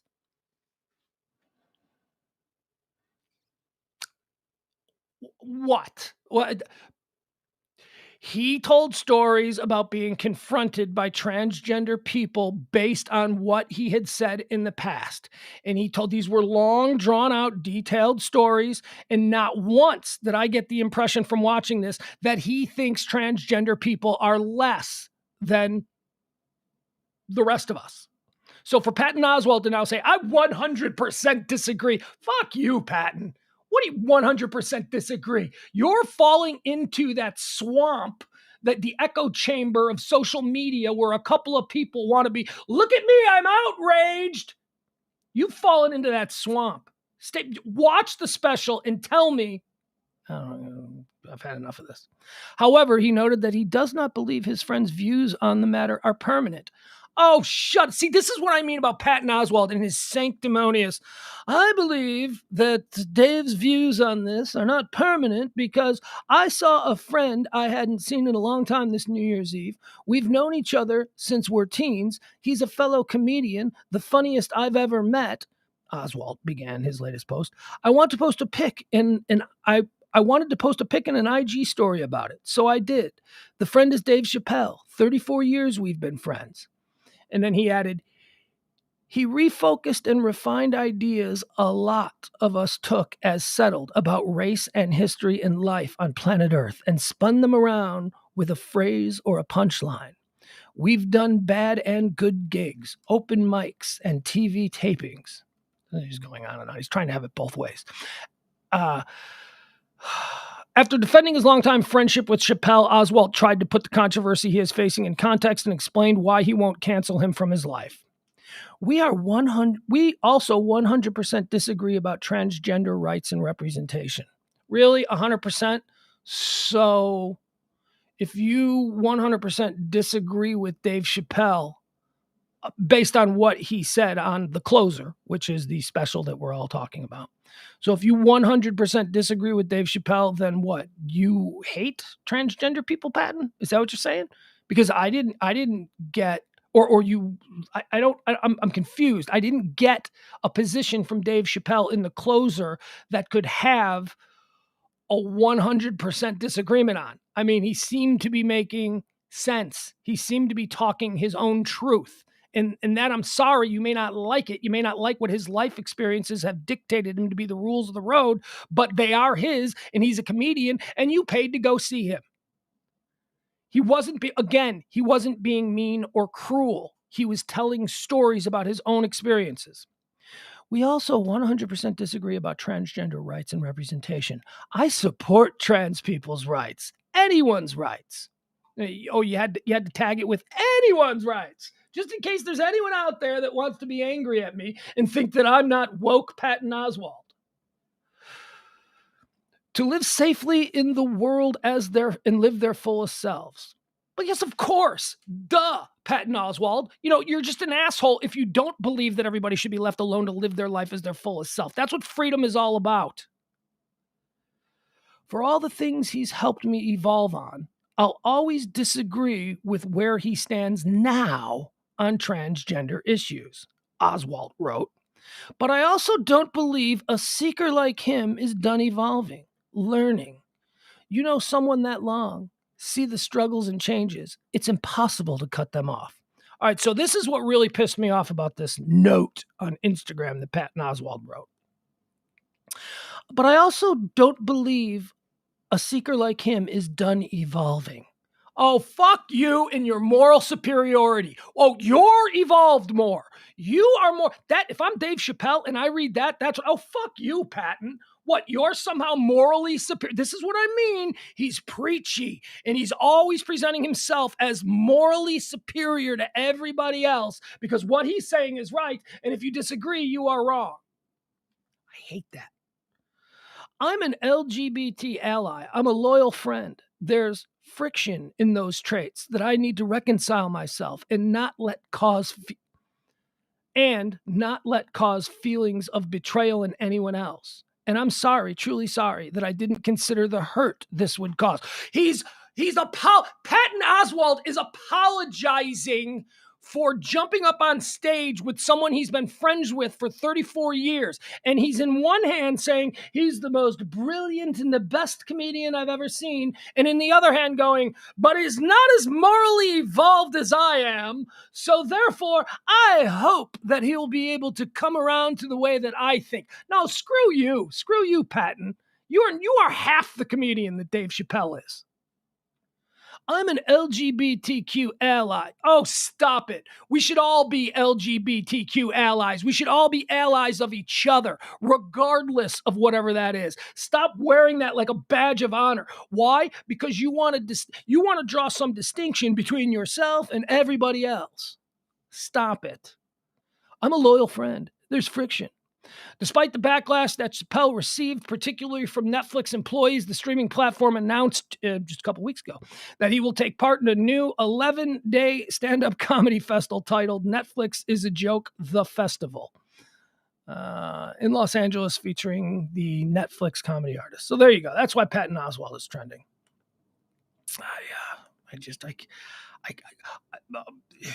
You know what? I'm going to remain open-minded on Patton Oswalt because he has done things that I've enjoyed. He has, I like some of his comedy. I think that he's a very funny stand-up comedian.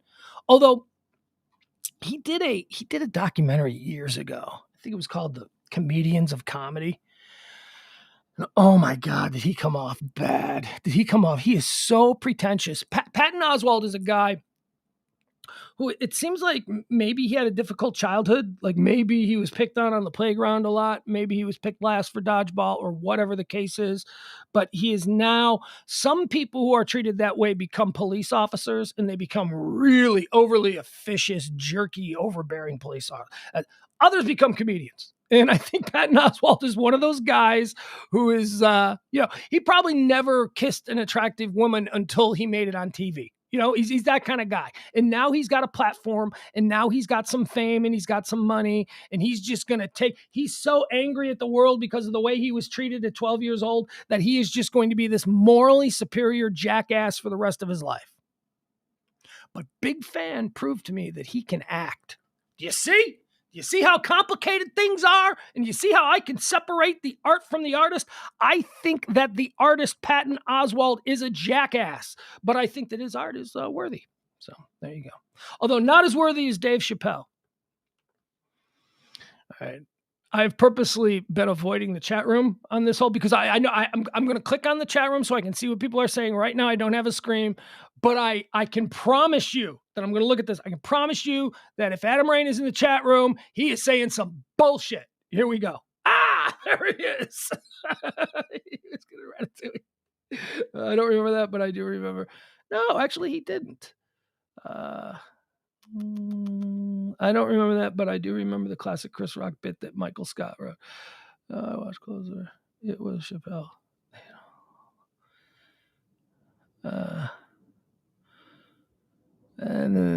Okay, so you guys were good. Thank you for not being too confrontational with me over my defense of Dave Chappelle. I'm going to defend Dave Chappelle. Pugs, you have defended Mel Gibson and Dave Chappelle in the same show. Turn in your progressive card.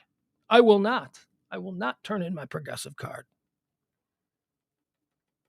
I'm an open-minded person who understands that life is a journey and every day we learn something new and every day we can take what we've learned and we can implement it to make ourselves and our environment better. That is who I am. That is what being a progressive is all about. Don't be a dick. Try and be cool. That's pretty much the whole... Oh, Mr. Popular. Sorry, I need to pay attention to these because I got a kid. I got a kid who's on a road trip right now. He's coming across the United States in a vehicle through some pretty treacherous weather. So when I get texts like that, I'm going to have to just look every while. Okay, so we've talked about AB, we've done the Tom Brady, we've talked about the Bitcoin stuff, we've talked the FDA, let's see, Galaine Maxwell, we did Matt Damon, how about Patton Oswalt, and that brings us to Snowstorm. Okay, Snowstorm is trending. This is why Snowstorm is trending. Oh, and you know what, Leslie? You're absolutely right. Patton Oswalt went through some pretty rough stuff. He lost his wife. And that was very sad. But he rebounded pretty quickly. He got married. He got married to a new woman really quickly. And that's fine. Hey, that is fine. What's going on with my eye? Look at that. Do I have I've got a crazy eyebrow thing happening. Look at that. Oh my goodness. So I thought that was a little strange about Patton Oswalt. His wife passes away suddenly. Rather, it was like she in her sleep or something. I don't remember the details, so I won't try and go into it.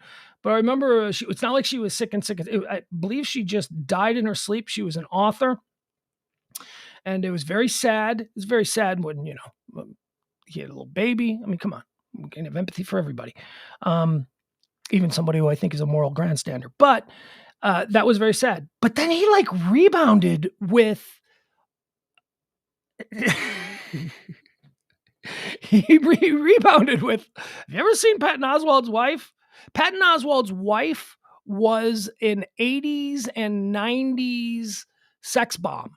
The woman that he's married to now made films in the 1980s. They were all like, if you stayed up late and watched Skinamax movies, or you stayed up late and watched like Skeet Patrol on Showtime or whatever, there were always like hot girls in a bikini and a hot tub. That was his wife. That's who he's married to now. So, and I believe he got married to her fairly quickly after his wife suddenly passed. So, hey, not judgments. Those are just facts. I'm just laying that out there.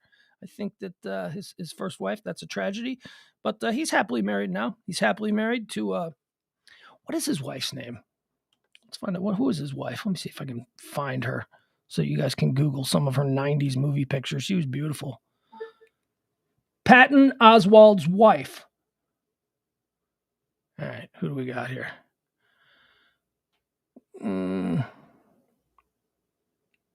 Yeah, okay, so the wife that passed away was Michelle Mcnamara. She passed away. She was the writer. She passed away in 2016. And then he married Meredith Salinger in 2017. So, just... Aren't you supposed to be a widow for 2 years? Isn't that the rule? Isn't that the old school rule where, you're not supposed to get involved in a new relationship for 2 years after your significant other passes away? So let me pull up some of these Meredith Salinger pictures. She's a beautiful woman. She's a beautiful woman. But what movies was she in? She was in a whole bunch of movies. This is me falling down a rabbit hole. Look at me. Look at me falling down. All right, we'll just do it this way. Meredith Salinger. All right. According to IMDb.com, Meredith Salinger, actress, The Journey of Natty Gann. Meredith Salinger is an actress, writer, producer, and activist born and raised in the Sunshine in Malibu, California. All right. Yeah, so she's the Legend of Natty Gann. I know that she's like a Harvard graduate. Like, she comes from money. She was born and raised in Malibu, and then she started doing movies when she was a teenager. 1985, The Journey of Natty Gann. 1988, A Night in the Life of Jimmy Reardon. She played the hot girl. 1988, The Kiss, played the hot girl. 1989, Dream a Little Dream. Dream a Little Dream was the Corey's movie, right? With Corey Feldman and Corey Haim. And then there was like one hot chick. That was her. All right, anyway, we don't need to go through this. But, yeah. All right. So, look, Patton Oswalt went through something very, very, very, very sad. His wife passed away. But now he's got a new wife. He got a new wife really quick. That's all I'm saying. His wife died suddenly. Like I said, it wasn't even like she was sick for a long time. I don't believe. I want to say that she was a sudden death. And she dies, and then within a year, he's married again. So,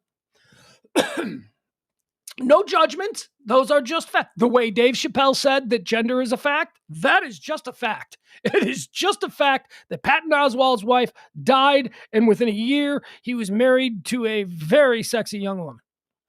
All right. With a Harvard degree, and who comes from money. So, she's got, people are complicated. There are many layers to all of us. We all have different things. Snowstorm is trending. We just gotten into that. 3 to 10 inches in the DC metro area.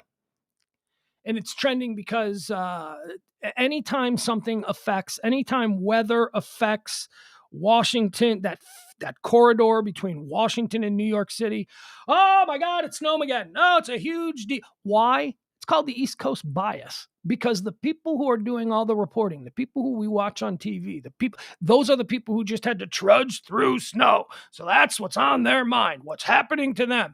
And they present it like it's a big issue of national concern, but it's really not. You're getting 3 to 10 inches in DC in January. Okay, get over it. It's not the first time this has happened. And by the way, what kind of a bullshit prediction is that?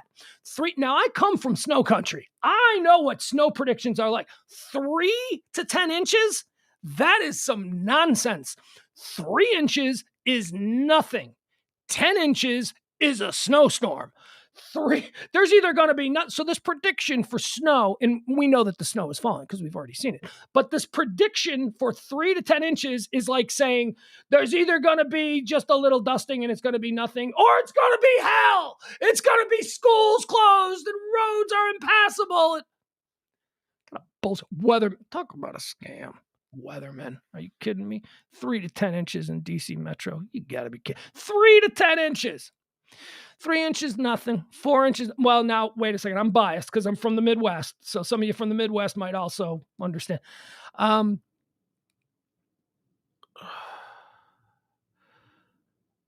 Jesus. Okay, hold on. Going back to Patton Oswald's thing. Leslie says, Jesus, she died in her sleep of a drug overdose trying to catch a killer. Have some respect.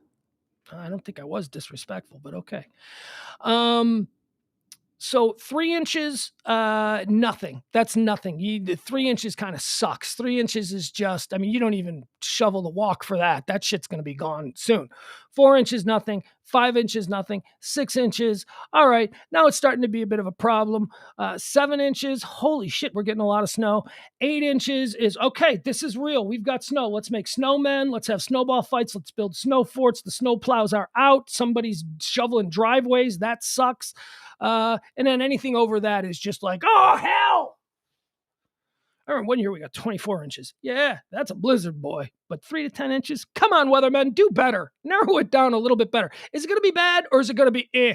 Because that's what 3 to 10 inches tells me. Paps is trending. Pabst Blue Ribbon. Do you know, I read this story this morning. I'm like, why is Pabst Blue Ribbon trending? And I don't think, I'll put it this way. Have you ever had Pabst Blue Ribbon?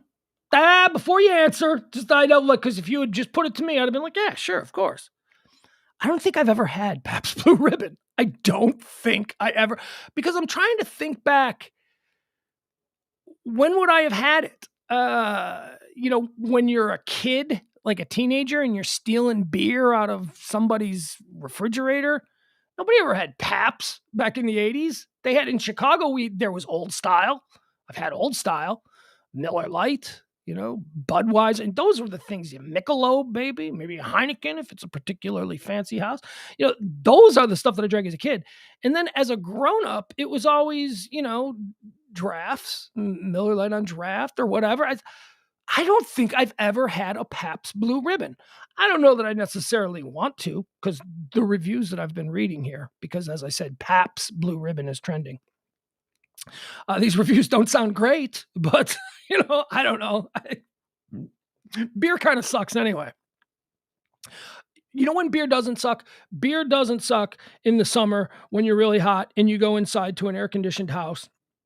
Or maybe you've been doing yard work. I don't do yard work. Maybe you've been swimming in the pool or something, and you're just hot. You're a little bit worked up, and then you really need something to drink, and you crack an ice cold beer, and you just glug, glug. For some reason, that is delicious. That is but the whole idea of, beer is a social tool for me. That's, you walk around, you hold a beer, you talk to people, you have a couple of sips, you get a little bit loose. That's fine. But this idea, like I could never sit around the house and drink beer. I couldn't. I wouldn't. It makes me feel bloated. It's headache's going to set in. I don't need to do that. It doesn't sound like fun. But Pabst Blue Ribbon is trending. Why, Pugs? Why is Pabst Blue Ribbon trending? Well, I'll tell you.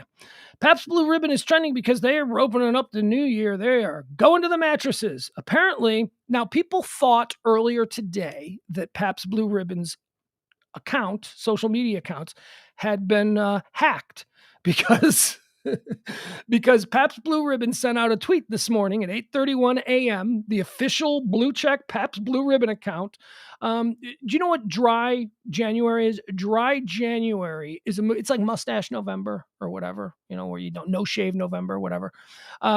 Dry January is a campaign. I don't know who's putting it out there, but they're trying to get people to not drink alcohol in January. Dry January. So Pabst Blue Ribbon's official account at 8:31 this morning sent out this tweet. Not drinking this January? ? Try eating ass. which made people go, whoa, what is going on with the corporate Pabst Blue Ribbon account? did somebody hack it? But no, they didn't. The questionable tweet, which has since been deleted, was the culmination of a new marketing campaign Pabst unveiled that promotes the concept of wet January. So instead of dry January, which is what they're trying to do, Pabst is trying to counter that with a whole campaign called Dry January, or Wet January. Another one of the tweets that they sent out was Dry January is so last year. This year is Wet January. PBR is wet. The tweets received some backlash from users who took issue with the beer company making fun of those who do not drink in order to promote their own brand. Okay, but Dry January isn't for people who do not drink. Dry January is for people who do drink, who are going to take a month off from drinking. So the backlash from the social media echo chamber, what are you making fun of people who are alcoholics and can't drink anymore? Settle down, asshole. No, that's not at all what they're doing. What they're doing. The tweets received some backlash from users who took issue with a beer company making fun of those who do not drink. Beer companies should make fun of people who don't drink. Toughen up, people. Beer companies are trying to get everyone to drink. That's what we are, and we are a capitalist society. They're trying to sell beer. If you do not drink beer, then they're either going to, one, try and convince you to drink beer or have nothing to do with you whatsoever. They should, honestly, I thought, why wouldn't gay people eat ass? What is that? Is that some homophobic shit beer comment? Although, let's be honest, eating ass is not a homosexual thing. It's not. Not anymore. Maybe it was. Maybe it was at one time, but it has crossed over. Like a Michael Jackson album, eating ass has crossed over from what it once was to what it is now. Undeterred by the pushback, PBR went on to post a tweet that read, "Crop dust the haters," essentially encouraging its followers to pass gas on their critics. In another tweet, PBR claimed their campaign push was not about drinking versus not drinking, but instead is all about getting and staying wet. No, it's not. It's not. Now you lost me, PBR. Now you're just being bullshit. No. That is not what it is about. It is about making fun of people who are engaging in Dry January, which is fine. Just own that shit, dude. Just own it. Okay. Also trending today, we've got Big Daddy Weave. Do you know who Big Daddy Weave? Adam Reyna, I'm straight and I eat ass. Ladies? Do you now? I'm not going to go there. That's... Folks, those of you who've known me for a while, you know that I have a gag reflex.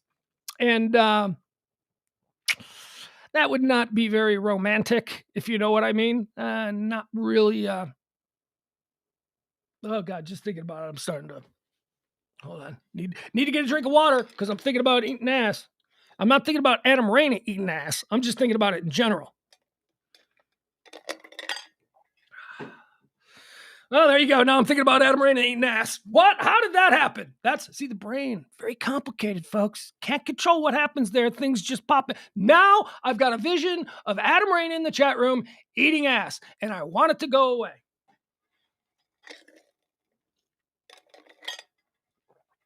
All right. I'm going to think of, there you go, April. I'm going to think about April eating ass. That'll cleanse the palate. No, you know what? Pugs, don't think about anybody eating ass. That is a disgusting... Big Daddy Weave is trending. Now, who is Big Daddy Weave? I've never heard of Big Daddy Weave. Big Daddy Weave is trending because apparently they're a Christian band and a fairly popular Christian band too, because they're trending on all the platforms. And I even saw something on CNN earlier this morning about it. The bass player, Jay Weaver, has died of COVID-19 or complications from COVID-19. He was, he's not one of the, yes, Christian band. Yes, you make all these assumptions you want about a Christian. He's not necessarily to say that he's one of these anti-vaxxers. No, he was sick with another thing. He had he had diabetes really bad. And when he got sick with COVID, he was one of those high risk people, and it really sort of went to town on him. So God bless him. Bassist for the Christian band Big Daddy Jay Weaver, has died of COVID-19. Now that in and of itself is why he's trending. Popular Christian rock band, guy dies, people are sad. But this is not why it's trending. But in the story that accompanies the passing of Jay Weaver, his brother Mike, who is also in the band, Mike Weaver, this is his brother's message on the passing of his brother. Okay, so I'm going to lay this out. I want you guys to listen to it, and then we're going to work through this. So dude's brother has died. Now they're in a Christian band. Dude's brother has died, and this is the message that he puts out. I'm so sorry to bring this news, but I'm so excited to celebrate where he is right now. Co-founding band member brother Mike Weaver shared Sunday via Facebook. My brother Jay went to be with Jesus just a couple hours ago. Wow, did that stick out to me? I read that and I thought, And my initial reaction was, see, programmed response. My initial how dare he? Someone has died. It's his brother. He is supposed to be sad. He isn't supposed to be excited. Well, first of all, they're Christians, and they believe that there is a reward that comes for you after you pass away. They believe that you either go to heaven or hell. And I'm sure Mike Weaver thinks that his brother is going to heaven. So if that is something that you truly, with every fiber in your body, believe, then yes, it could be a celebratory moment. And as I said, my initial reaction was programmed. It was, his brother died, and he thinks that he's excited to celebrate where he is right now. And then I thought about it, and I went, okay, get rid of the programming, get rid of the, how dare he say something like, no, get rid of it. Isn't that a wonderful way to sort of, look, everybody dies. Everybody's gonna die. We're all gonna die. This isn't like, it's not a tragedy when someone dies. It's expected. Unless, of course, you die too young, and then it's sad. And certainly there are tragic circumstances that surround people's passing. But the simple act of the human body passing away is not something, it happens to all of us. It happens every day. Everybody that you love in this world will die. Everybody, everything, every dog, every kid, every grandma, every mom, every dad, every brother, every sister, every friend, everybody that you love in this world is going to die. And maybe the programmed response to that, it was why I was so upset. Maybe the programmed response is to be very solemn and to be in mourning and to be very sad about it. And then this guy, his brother dies, and he says, I'm so sorry to bring this news, but I'm so excited to celebrate where he is now. I got to be honest. I think maybe that's that. Look, I'm somebody who tries I have a lot of difficulty managing my emotional state inside. I can, I don't fly off the handle or anything like that. I know how to manage myself. I know how to counterbalance emotions when they start to get too much in one direction. And all I could think of when I read this was, this is his brother. This is somebody who is probably missing this guy as much as anybody else. And he says, I'm so sorry to bring this news to you, but I'm so excited to celebrate where he is right now. He's saying he's excited that his brother's in heaven.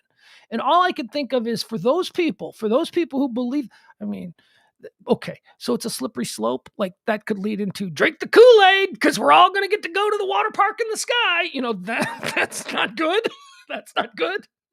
I don't think you should be able to artificially speed things up to your natural and eventual demise. But in this case, when people die, the attitude, I don't think the attitude should be, oh, isn't that horrible? Especially if you're a believer. If you are a believer in a afterlife, if you're a Christian, and they were a big Christian band, if that's how you lead your life and that's what you believe, then what a wonderful way to look at it. All I can think is, good for you. Good for you, dude. You lost your brother, and you have decided to handle it in a way by making a statement that made me initially recoil, but then I thought about it. I was thoughtful on your statement, and I came to the conclusion that, well, why should you just have to be sad? Why? That's a programmed thing. Have you ever been around somebody who was upset with themselves because somebody died and they didn't cry? I mean, I had a friend whose mother died back in college. And I remember he was drunk once and he was beating himself up. He was very upset about it. And this is probably like 2 years after his mother had passed away, but he was very angry at himself for not crying at her funeral. Now, it didn't mean that he didn't care that his mom was dying. It's just he didn't cry. And I'm like, well, that's fine. I mean, you process that in a different way, I mean, why? You're angry at yourself for not crying at your mother's funeral because you've been programmed to believe that, that's how you behave. Oh, God, praise Jesus. Oh, God. No, man, if you choose to process the inevitable passing of somebody that you love in this world, if you choose to process it in a different way that works for you, then that's fine. But the programming that says that we should all be dour and sad and solemn, that's garbage. That's garbage. So I kind of applaud this guy, Mike Weaver. I'm so sorry to bring you this news, but I'm also so excited to celebrate where he is right now. My brother Jay went to be with Jesus just a couple hours ago. Now, if I was a dickhead, because I'm not a Christian, if I was a dickhead, I'd be like, what is this moron, stupid? No, not stupid. No, not a moron. This man, these people have found this, Jesus, Christianity, the way. They have found this in their life, and it works for them, and they believe it. I, as an agnostic, I am not saying they're wrong. I am not, acting all Patton Oswald. By the way, that's going to be my new word for being morally superior. I'm not going to act all Patton Oswald like I have the answers. The whole reason I'm agnostic is because I don't have the answers, because I don't know, but I'm looking around. I'm spending my whole life looking around for things, trying to figure out what this is all about. But I got to be honest with you, it's not really that big of a deal to me. What I believe at this moment is that when you die, you die. It's like when you unplug a TV set and the screen goes, like that. That's it. And yes, but then you'll just lay there in the ground and rot. Yeah, but I won't know because I'm dead. I mean, come on, man. I mean, now, is there an energy inside of us that goes somewhere else? I'm open to that. I'm thinking the spark of life, as they call it. I believe that there is something there. I believe that is what leaves us. Now, does that go away? I don't know. Again, we're primates when it comes to all of these things. We have so much to learn as a species, humanity. I'm talking. We have so much to learn that just because we don't understand something in the year 2022 doesn't mean that it's not going to be revealed to us at some point. 1,000. Think about the things people believed 1,000 years ago based on what we know to be true today. The world is constantly evolving. I'm just not willing to join one group, Christians or Jews or Islam or Buddhism or any of that. I am not interested in joining or getting involved in any of that, because that would say, all right, this is the one. I figured it out. This is the one. This is for me. I'm with these people over here. Because I don't know. I don't know that they're right. I don't know if they're right. I don't know. Here's what I do know. Be cool. Just be cool. Just be nice. Treat people. The golden rule, I've read the Bible. Well, but you're a Christian. How could you have read the Bible? Because I'm interested in stuff. That's why. The golden rule. That's it. Treat others the way you want to be treated. Live your life in the most, try and do good. Try and be kind. So that's why Big Daddy Weave is trending. The Christian band Big Daddy Weave lost their bassist and their brother of the bassist.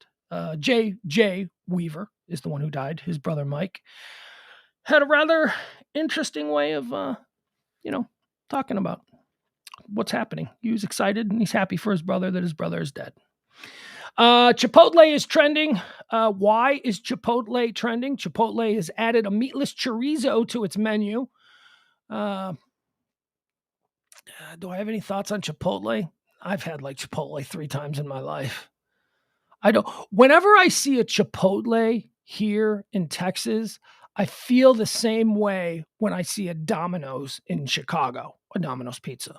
I'm like, who is this for? Who is going to Domino's Pizza in Chicago when right next door, inevitably right next door to the Domino's, is going to be a mom and pop one-off pizza place that is going to be 1,000 times better than Domino's? Why would you? That's the same way I feel about Chipotle here in the Dallas-Fort Worth area.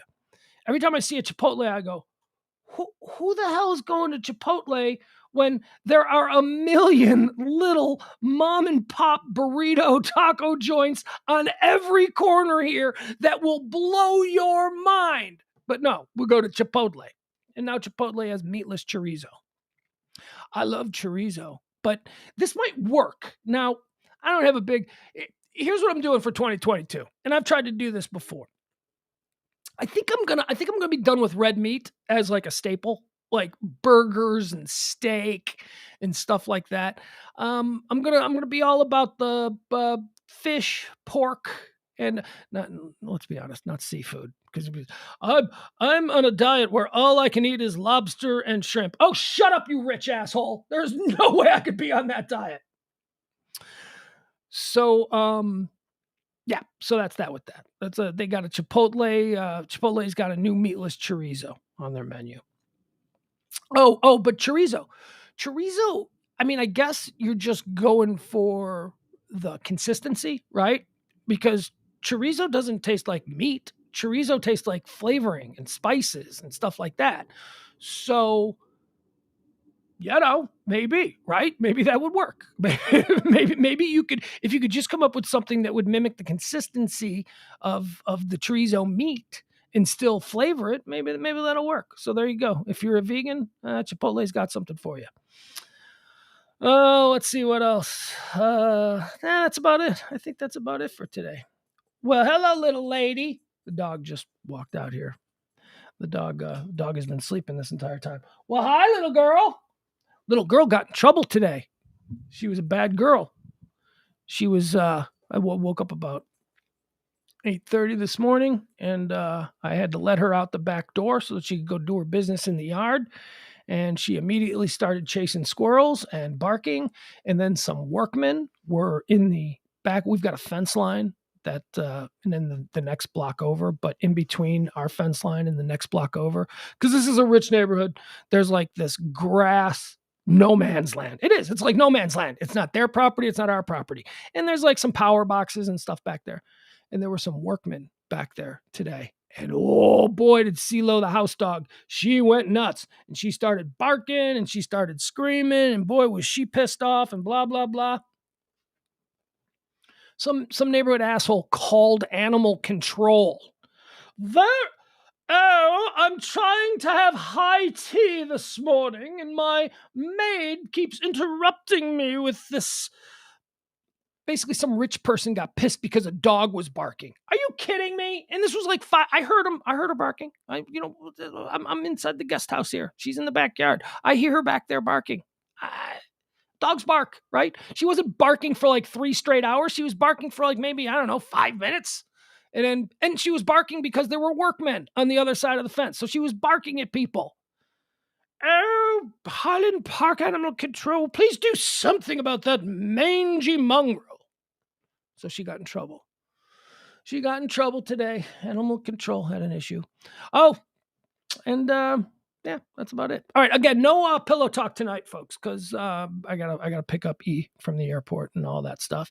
But we will today do a little behind the scenes. I'll hang out and I'll talk to everybody that's in the chat room, and we'll go through all of the things that are. Oh, wait a second! I go before I. Is that what it's called? A green belt, Adam? That's probably what it's called. Because, Po people, they have what did Adam? Po people have an alley. I guess rich people have a green belt where it's all beautiful sodded grass. April Michelle, what did Animal Control say? I don't know. Because they called. This is interesting to me. I received a phone call from the E's wife. Sorry, I don't know why I stumbled on that. And she said, she's not here. She said, Animal Control just called. Where is CeeLo? And by that point, she was like back with me. She was laying at the foot of the bed. I go, she's right here. Why? What's up? She's like, well, animal control called and said that she had been barking. I go, well, yeah, she was barking, but and then there was really no more information there. I don't know how animal control knew. She wears like a collar with a phone number and all that kind of stuff. So and she didn't get out. It wasn't like somebody found the collar. So here's what we think. There's this a-hole who lives on the other block. One of these people, rich, snobby 1%er people. And apparently they, like a month ago, came around to the house and put a note inside the mail slot that said, if you can't control your mongrel from barking at noon on a Wednesday. It's like, oh, shut up. So we know it's them. So those are the people that probably called animal control. They knew the address because they had already, done the mail slot thing. So, bleh. So we don't know what animal control said. They just said, is she barking? I said, yeah, she's barking. She's not barking now. She was barking. She's a dog. That's what she does. She's a bad dog. She just turned and gave me this. Yep, you're a bad dog. Okay, hold on. Let's do, before we sign off here, let's see what's anything new trending. Ivanka Trump is trending now. She has been subpoenaed by the New York Attorney General. Her and Donnie Jr. both subpoenaed and are trending now. Okay, Patton Oswald is still trending. Ashley Babbitt not going near that. Tim Curry is trending for no reason that I can see. Elizabeth Holmes. So Elizabeth Holmes, this is like a really boring court case that has been going on, but Elizabeth Holmes is Theranos. She supposedly invented some new, I don't even want to go into it. If you don't know who Elizabeth Holmes is, you don't need me to, just Google her, just pull up her Wikipedia page. There was a really crazy HBO documentary about her that was fascinating. But she's been in court and developing, after over 40 hours of deliberation, the jury in the trial of Theranos founder Elizabeth Holmes say they are unable to come to a unanimous verdict on 3 of the counts. So there you go. She didn't molest any kids, she didn't shoot people. She didn't do anything like that. She's just a shady business lady who seems crazy. She seems like a nut. She's hot, though. She's a beautiful young blonde woman who was supposedly the superstar of Silicon Valley, and somehow a bunch of rich men gave her a whole bunch of money, and she created this company, and the company promised to revolutionize the in-home medical blood treatment world. See, I don't even know what that stuff means. But yeah, whatever. And it didn't work. She took all of this money from all of these investors, and it didn't work. So there you go. That's my idiot's cliff note of who Elizabeth Holmes is. There we go. I have got my poetry. I have got my songs. They see me through the lonely nights. Help me to be strong. April says the dog isn't allowed to bark inside your own. No, not in the 1%er. No. They get fancy, expensive dogs that don't have vocal cords. There's no pillow talk. Again, I know I just said that. I don't know if I finished the thought. No pillow talk because I got to pick up E from the airport. I am on a never-ending quest. Don't. I can produce this up. All right, I'm going to take a quick break. I'm going to let the song play out, and then I'll come back and we'll do the whole chat room thing where I run through and we'll talk for a little bit. So hang tight. We'll be right back. It has been a journey, a multi-answer test. I am on a never-ending quest. Tomorrow is another day, the best is yet to come. I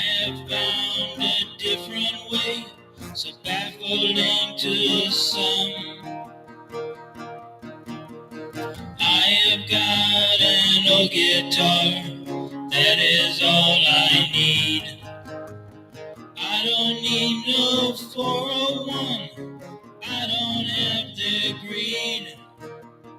Down the road I'll travel, far from the comfort nest. I am on a never-ending quest. Tomorrow is another day, the best is yet to come. I have found a different way, so baffling to some. I can smile a little now, things are going good. I always had to be on guard, that is understood. Down the road I'll travel, far from the comfort nest. I am on a never-ending quest. I am on a never-ending quest.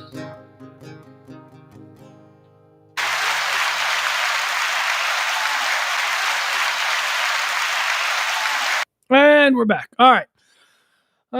This is the backstage portion of the show. I see that we lost almost everybody who's in the chat room. That's okay. That's okay. This is just for you. This is like you're like the Marvel nerds who know not to walk out during the credits because, you know, there's always some little extra coming. Let me run through the chat room and see. We'll start from the beginning. Ed, YouTube is amazing for random content. Yes, it is. I watched Full Color Football, a 5-part documentary series on YouTube. I think it was an HBO creation from about 10 years ago. It documents the entire beginning and AFL football, the American Football League, when they challenged the NFL back in the 1960s. It was so good. It was so interesting. I mean, I guess you got to like football. You know, if you don't like football, like, I don't know if there was like full color cricket, you know, which depicted the 1950 merger between the Bangladeshi League and the New Delhi League. I don't know that I'd find that interesting because, you know, I don't know cricket, but I know football, and I thought it was really interesting. And Ed says YouTube is amazing for random content. It is. Totally amazing. You can just find, whenever there's nothing on TV, all you got to do is just go to YouTube. You know what I like to do? I just put doc. That's it. Doc. Maybe if I'm feeling a bit adventurous, documentary, whatever. And then I just start funneling through the tens of thousands of things that are listed on YouTube under that. And look at that. Sure enough. And I think there's an algorithm there that will present to me the documentaries that probably are more likely to catch my eye. That algorithms are crazy, man. Telling you, AI and the predictability and being able to anticipate what somebody wants. Whew, boy, oh boy. We are in the infancy stages of that too. I imagine in 500 years, what are algorithms going to be like in 500 years? Let's see here. Who are these people? We keep getting these people in the chat room, but VUR.FYI. I mean, I know that are they bots? What's going on there? Jeff Glenn, today is Victoria Principal's birthday. Jeff Glenn says Victoria Principal is still a lovely woman. Yes, she is. Tom Beller talking about silicone straws. Don't know what silicone straws are. And April, did you? The background is trippy. Did you know? Yeah, I got a little new background there. Just doing a little something different. I don't know, mixing it up. New year, new look, new this, new that, whatever. It'll probably change tomorrow. There's like a bunch of different choices that I have. I went with this one today. That's you see. Wait, how would this? All right, see, like, okay, well, so like right. Whoa, look at that one. It's like a big smoke ring coming up. Oh, where's another one coming? Is it? Wait, no. Wait, no. Yeah, wait, no, that one's gone. Oh, there's another big wait. No, yeah, there it is. So whatever. We already talked about Emily's love for Nickelback. That's right. Emily Mulcahy loves Nickelback, and she proudly presented herself as the #1 Nickelback fan in the world today by saying Nickelback isn't bad. And yeah, that's about it. That saying that Nickelback isn't bad would probably make you the world's number one Nickelback fan. Because remember, Nickelback is one of those things that were programmed to think was a terrible band, when in fact, they were not a terrible band. There are plenty of... Have you ever heard the Shags? Come on, man. What are we talking about here? Nickelback is the worst band ever? You dummy. Stop it. This is, by the way, exactly what I said to my son, my 12-year-old son, who goes, you probably like Nickelback. I swear to God, we were driving. It took every bit of me to not just lock the brakes up on 75 Central, pull over to the side and go, what do you even know about Nickelback? He didn't know. And look, I'm not saying that Nickelback is great. I'm not saying that they're, Nickelback is, every bit as good as Radiohead. I'm not saying that. I'm not saying they're the Beatles. I'm just simply saying I find it curious that of all the bands that have ever come across, that somehow Nickelback has risen to the top as being the worst band ever. Ugh, God. Really? Have you ever heard of a band called They Might Be Giants? That's a band I never understood. I had a friend when I was in college who loved They Might Be Giants. They are like the best band. I'm like, they kind of suck, dude. They kind of suck. So while we're all talking, we should make a list of the bands. Oh, see, that's a pillow talk. That's a pillow talk thing. We'll make the Nickelback list. We will make a list of bands that are far worse than Nickelback. Far worse. I don't even know that Nickelback is bad. Nickelback is just kind of, you're in a bar and a Nickelback song comes on. I'm not going, oh my God, I'm going to fight that DJ if he doesn't turn this. I'm not doing that. I'm like, yeah, okay, this is kind of a jam, My 12-year-old kid's like, you probably like Nickelback. And I'm like, you don't even know, name a Nickelback song, dude. You are programmed to say that bullshit. Wipe that programming out of your head. Somebody told you, or you saw a meme, or you saw something, and now you're just going to run around as 12-year-old know-it-all talking about Nickelback. You don't know shit about Nickelback. Nickelback, you know what? I'm going to double down on this. I'm going to double down on this right now. Nickelback is a fine pop rock band. They're a fine pop rock band. That's it. That's all I'm going to say. They Might Be Giants is amazing. Yeah, okay. Okay, dude. Well, Adam, you and I are probably similar in that we are passionate fans of music. But because we are passionate, we are going to disagree on some things. They Might Be Giants are not amazing. They're not. I'm sorry. I lived through it, dude. I saw them play bars. I lived through the rise of They Might Be Giants. And I'm telling you, they're not amazing. They're not. What they are is they're a bad hack second generation version of the Talking Heads, who are amazing. Let's see. What else do we have here? I'm fine with Nickelback. The more I think about this, I am fine. I have no issue with Nickelback. Creed, however, I do have a problem with Creed. And isn't that an interesting sort of thing that happened? Because there was a period of time in the early aughts where Creed was the most maligned band in the world, and then suddenly they were usurped by Nickelback. Some point around 2008, 2009, something like that. Creed was given their leave. Creed, you can go now. You are no longer the butt of all rock and roll jokes. It is now Nickelback. Creed sucks. Here's why Creed sucks. And it has nothing to do with the music. Creed sucks because it seems to be like a bunch of record company guys got together and went, man, I wish Pearl Jam would make another album. Well, Pearl Jam, they're difficult to deal with. Hey, let's go find a band that sounds exactly like Pearl Jam and we'll just confuse everybody. That's what Creed is. Creed is just an... Stop it. There can't be two lead singers in rock who sing like that. We already have Eddie Vedder. We don't need you, Scott Stapp. We don't need your bad Eddie Vedder impression. So yeah, Creed can go to hell. But Nickelback, I don't know. I got no problem with it. I'm trying to think, what is a Nickelback song? What is a... Can I even... I remember Nickelback had a formula that like every one of their songs had the same, like it would start out slow and then they'd be singing and then it'd be, you'd think this is a love song or a soft song, and then they'd rock and it'd boom, boom, boom, boom, and then they'd start going back and then they'd slow down again, and Nickelback would be singing like this and it would all be very, and then they'd rock again and then they'd rock again and then they'd start slow and it, that's all I remember about Nickelback. I couldn't even name a Nickelback song, honestly. But I don't have a problem with them. I know I don't because every time I hear a Nickelback song, I go, oh, that song's all right. Get out of here. You are on the police radar. The dog is here. You can see her. Get out of here. You're making noises like a little pig. Go. Good girl. Get out of here. She's like, Daddy. Or no, I'm Uncle. She's my dog niece. It's like, Uncle, you said you'd be done at 2:00, and now I want to go outside. You can't go outside because you can't be trusted to be quiet. This is gonna be a whole new thing.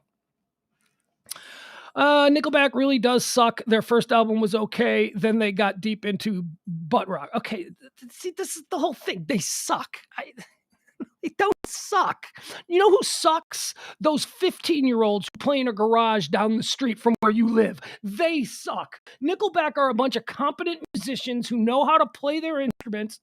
I don't want to get into this. But the sliding scale of, they're the worst of all time. No, you don't like them, which is fine, but it doesn't make them the worst of all time. Music is relative. Adam, you and I should do a music show. I'm not kidding. You and I should do some kind of a podcast where I just tell you how dumb all of your music takes are. And then I suppose you could be free to fire back at me. That'd be fine. What else do we have? Okay, all right. You can have 50% to fire back at me, but I get the other 50 and I fire at you. What else do we have?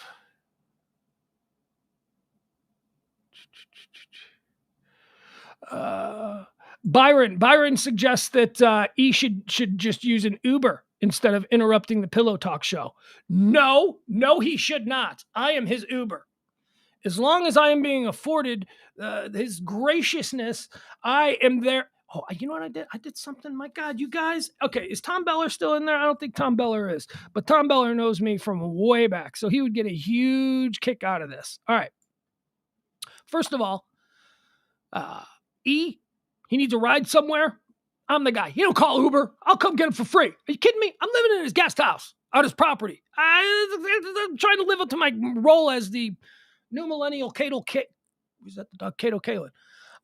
So I got no problem. In fact, I look forward to it. Makes me feel better when I can do things. I feel like I'm pulling my weight. That's why I go down there and I skim the pool and I pick up the poop and I do all of that kind of stuff. It's take care of the dog. Dude, I was going to say, if my friend Tom Beller is still in the chat room, I don't think he is. Otherwise, he'd have said, I was waiting to see if he'd chime in. So people who know me know how insane what I'm about to tell you sounds like to me. Okay, so E calls me. He's in Colorado skiing. And he goes, hey, man, I just got a phone call from the marina, where he keeps the boats and the jet skis and all that stuff, all of his toys, all of his watercraft toys. And he goes, yeah, I guess it's there's a freeze warning. I'm like, yo, yeah, it's going to drop. It's going to go from, it's like 80 degrees. It's going to drop all the way down into the 20s. He goes, yeah. So the marina called and they told me, they gave me the warning about the freeze warning, about how that's coming and everybody needs to be reminded to have their boats all, winterized and all that. And he goes, so I'm going to need you to go out there to the marina and winterize the boats. What? So anybody who knows me knows that if they had 100 friends to choose from, I would maybe be like 95 or 96 on that list of people that you would call to do something like winterize the boats. Oh my God. And when he said it to me, I laughed. Like my thing was, I'm like, what? You want me to what?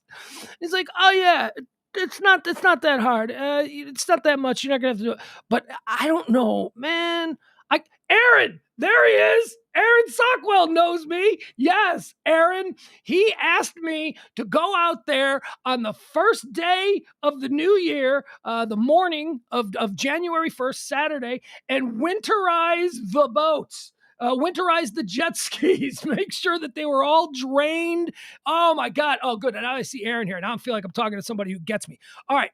So I have to go out there. And like, he's like, don't worry, you can do it. I'll send you some YouTube videos. I'm like, YouTube videos? So he's sending me these YouTube videos about Volvo boat engines and how to winterize them and all of this. I don't even know where the engine is. That's what I said to him. I go, so like, where's the engine? Is it like in the front or is it in the back? Where I know the propeller's in the back, and I only know that the propeller's in the back because I try and stay away from the propeller when the boat's in the water. I don't like to go near. So is the engine somewhere in? I didn't know how to get to it. I just locked up. And then he's like, well, you're going to have to unbatten it down because the boat is completely covered, with like it's covered, the covering, and there's zippers and there's locks and there's chains and there's Velcro and there's all this stuff. So that alone, I'm going, I can't do that. I'm not going to be able to do that. I did it. I went out there. I watched the videos. I even had, hey, Aaron, get this. I even had to jump start a jet ski because a jet ski wouldn't start. The battery had died because it'd been sitting there for like a few months. So one of the jet skis starts right up and, I drain the engine. I get all the water out of it. It's up there on the platform and then you stop it. And then I go to the other jet ski and I try and start that. And I'm like, it wouldn't even, then wouldn't do anything. It was like, oh crap, this one's and there's water in the engine, I bet. And now it's going to freeze. And this gorgeous jet ski, this ridiculously expensive jet ski, the engine's going to be ruined because I can't do this. I went and I got the portable battery pack and the jumper cables, and I pulled up a video. Look at me, all grows up is right. And I pulled up a video on how to jumpstart a jet ski, a Sea-Doo, and I saw the video. YouTube is amazing, man. You can do anything, and there is a YouTube video, no matter what the task is. And then the boat was really funny because I had completely freaked myself out about how am I supposed to drain the water out of the boat engine. I don't even know where the boat engine is. So he sent me this one video, and it turns out all you got to do is you got to open up the back of the boat. You got to pull a pin, and then there's a big blue plunger, and it says drain right on top of that. And all I got to do is put that, and then the water pours out of the bottom. We're winterized. Look at me doing stuff. So yeah, picking him up from the airport is not a problem. That's easy. I'm glad to do it. If I was willing to go out there and give a shot at winterizing the boats, come on, I'm going to pick him up at the airport. Got to do my thing. I got to pay my way around here. Okay, let's see. Where else are we? I was very proud of myself. 2022 started out for me learning how to drain and winterize and I learned where a boat engine is. And I learned how to jumpstart a jet ski, and I learned how. I bet you people didn't even think that I knew how to jumpstart something. Well, I do, because I come from the Midwest and it gets really cold and cars rarely start. I have jumper cables in my car. I do. I also have a snow scraper in my car. I have a little shovel in my car. I don't think I'm going to need that here in Texas, but yeah, man, that's all standard operating stuff for people who live in the Midwest. You learn how to jumpstart a car pretty early in the Midwest. And when it's like 30 below zero and you learn how to jumpstart a car.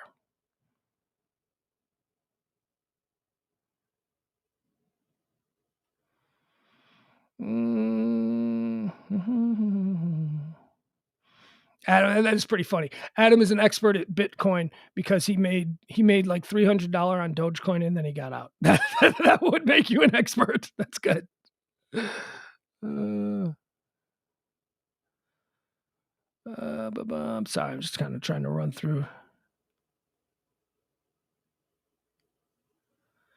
All right. Tom Beller, my buddy from growing up, he says, you have Cash App. I could transfer Bitcoin to you, and then you can take out the cash value when you want it.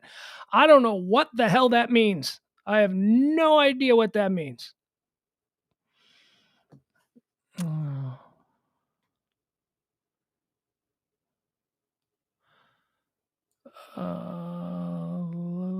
Leslie says, have you ever seen I'll Be Gone in the Dark? It's an amazing HBO series about Patton Oswalt's wife. I haven't, but if it's good, I'll check it out. Emily talks about the girl that Patton Oswalt ended up marrying, Meredith Salinger. She says, he married my childhood girl crush, Natty Gann.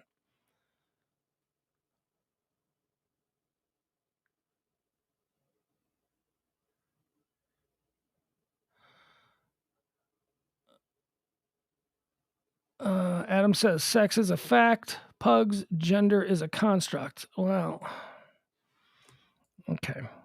That's I don't want to get bogged down in that. Oh my guys.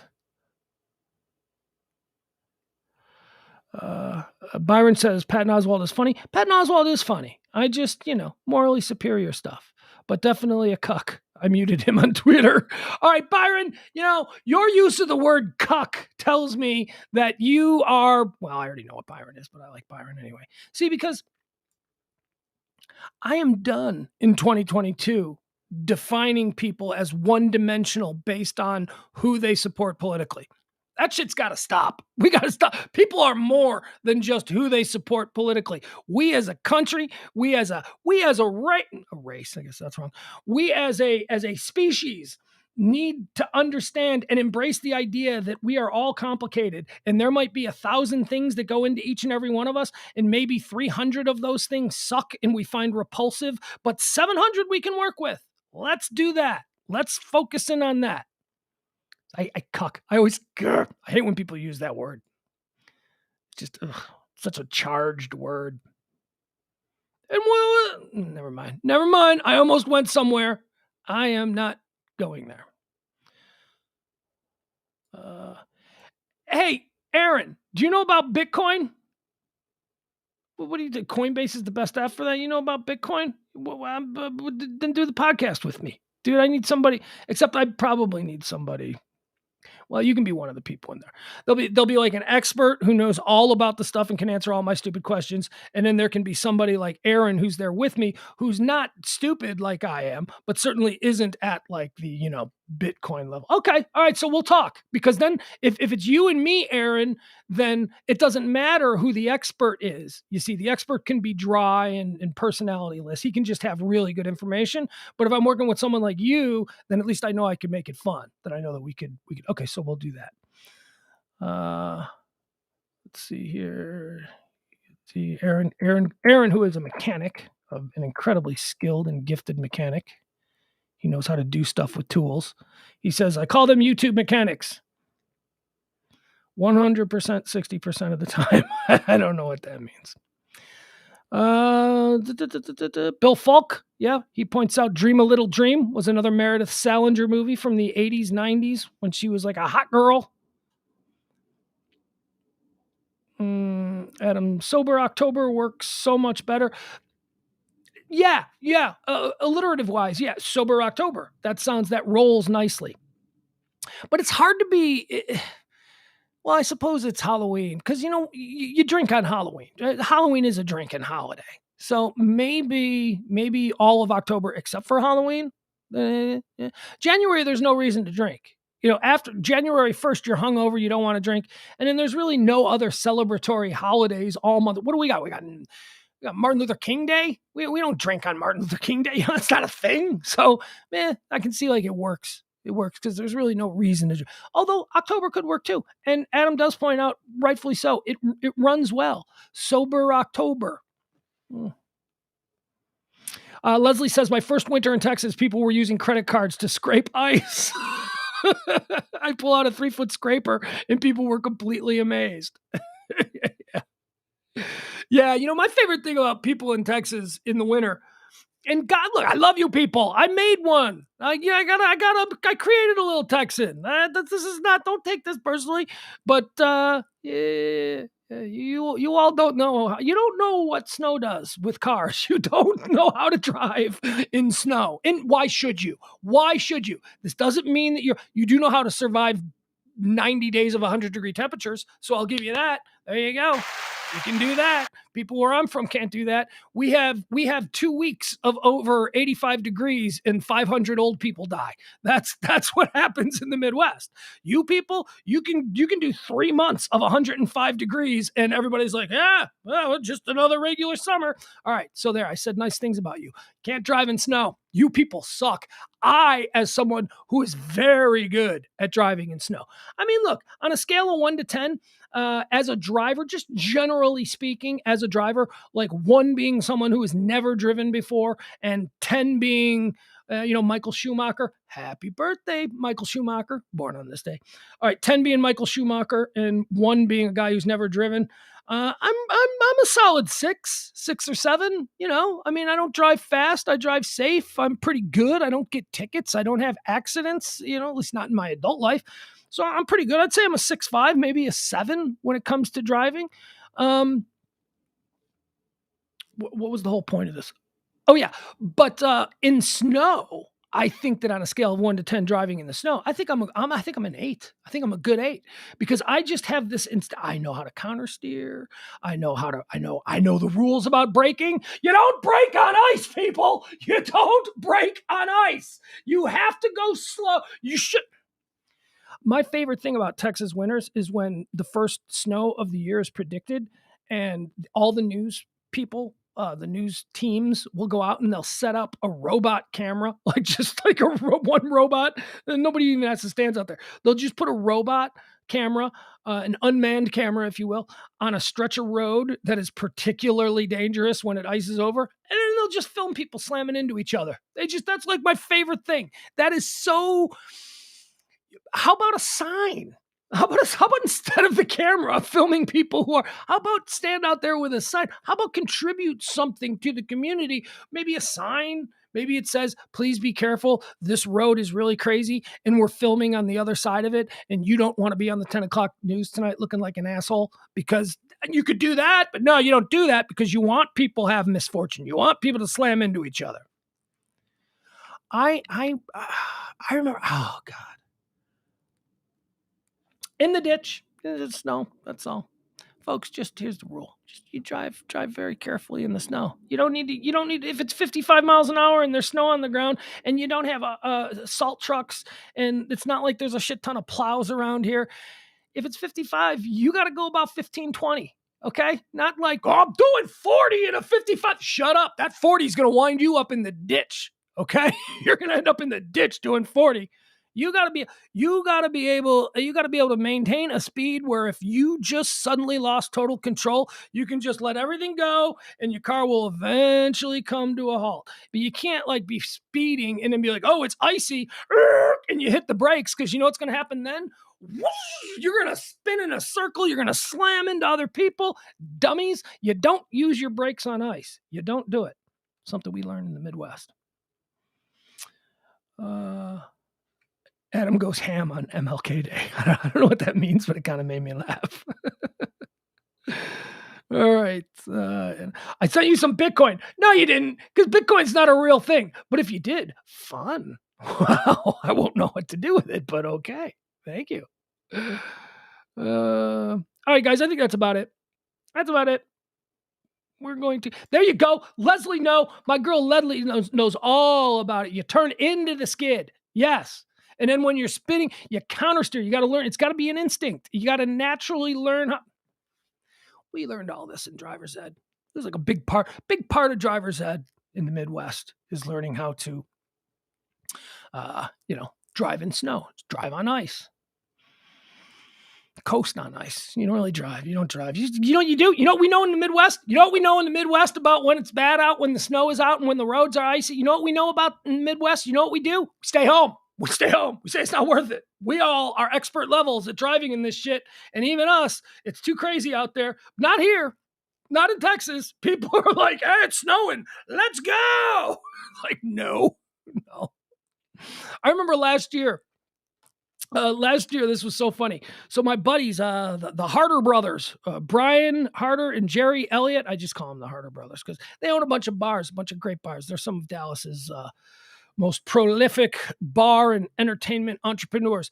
They were in Chicago last winter on the night of a massive snowstorm. And I was about 15 miles outside of Chicago on the south side, and they were downtown, and they're blowing up my phone. Come on, man, you got to come down. Meanwhile, there's like 15 inches of snow falling, like gigantic flakes.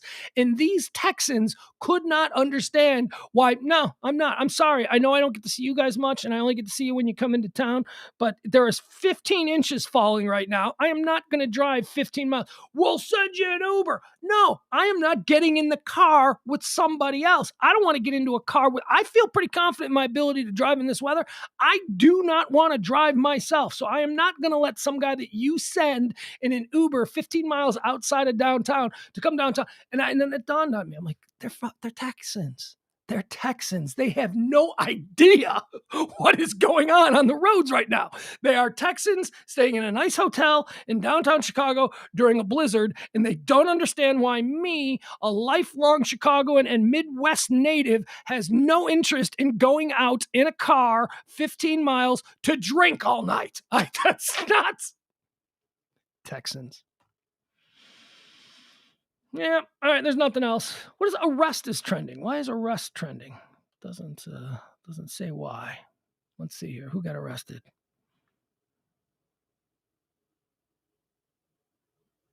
I don't know. Doesn't mean nothing. There you go. Leslie knows. Just stay home. Just stay home if it's bad out. But because snow doesn't happen very often here. I mean, let's be honest. It snows once a year. It does. It snows once. Every year that I was here, it snowed once. And then the next day, it's 75 degrees and the snow goes away. But because it doesn't snow like every other day for 5 straight months, it seems like something, people don't think much of it. Nobody knows anybody who's died in a snowstorm-related car wreck here because they don't have many snowstorms. It's just not that many people. But that doesn't stop people in Texas. They are not deterred one bit. If it's a Saturday night and they want to go out partying and they've got to drive 30 miles to some, concert venue or whatever, I don't know, some event, they're going because they don't know. Because you don't know what you're about to experience. Not me, man. Midwestern. I stay home. And here, the rule used to be like 6 inches in Chicago. That's how I would stay. If it's like 6, if it's like 3, 4, 5, whatever, that's fine. We can do that. You just be careful. But if it's like anything like 6 inches or above, hell no. Hell no, I don't go out. Here, that's different.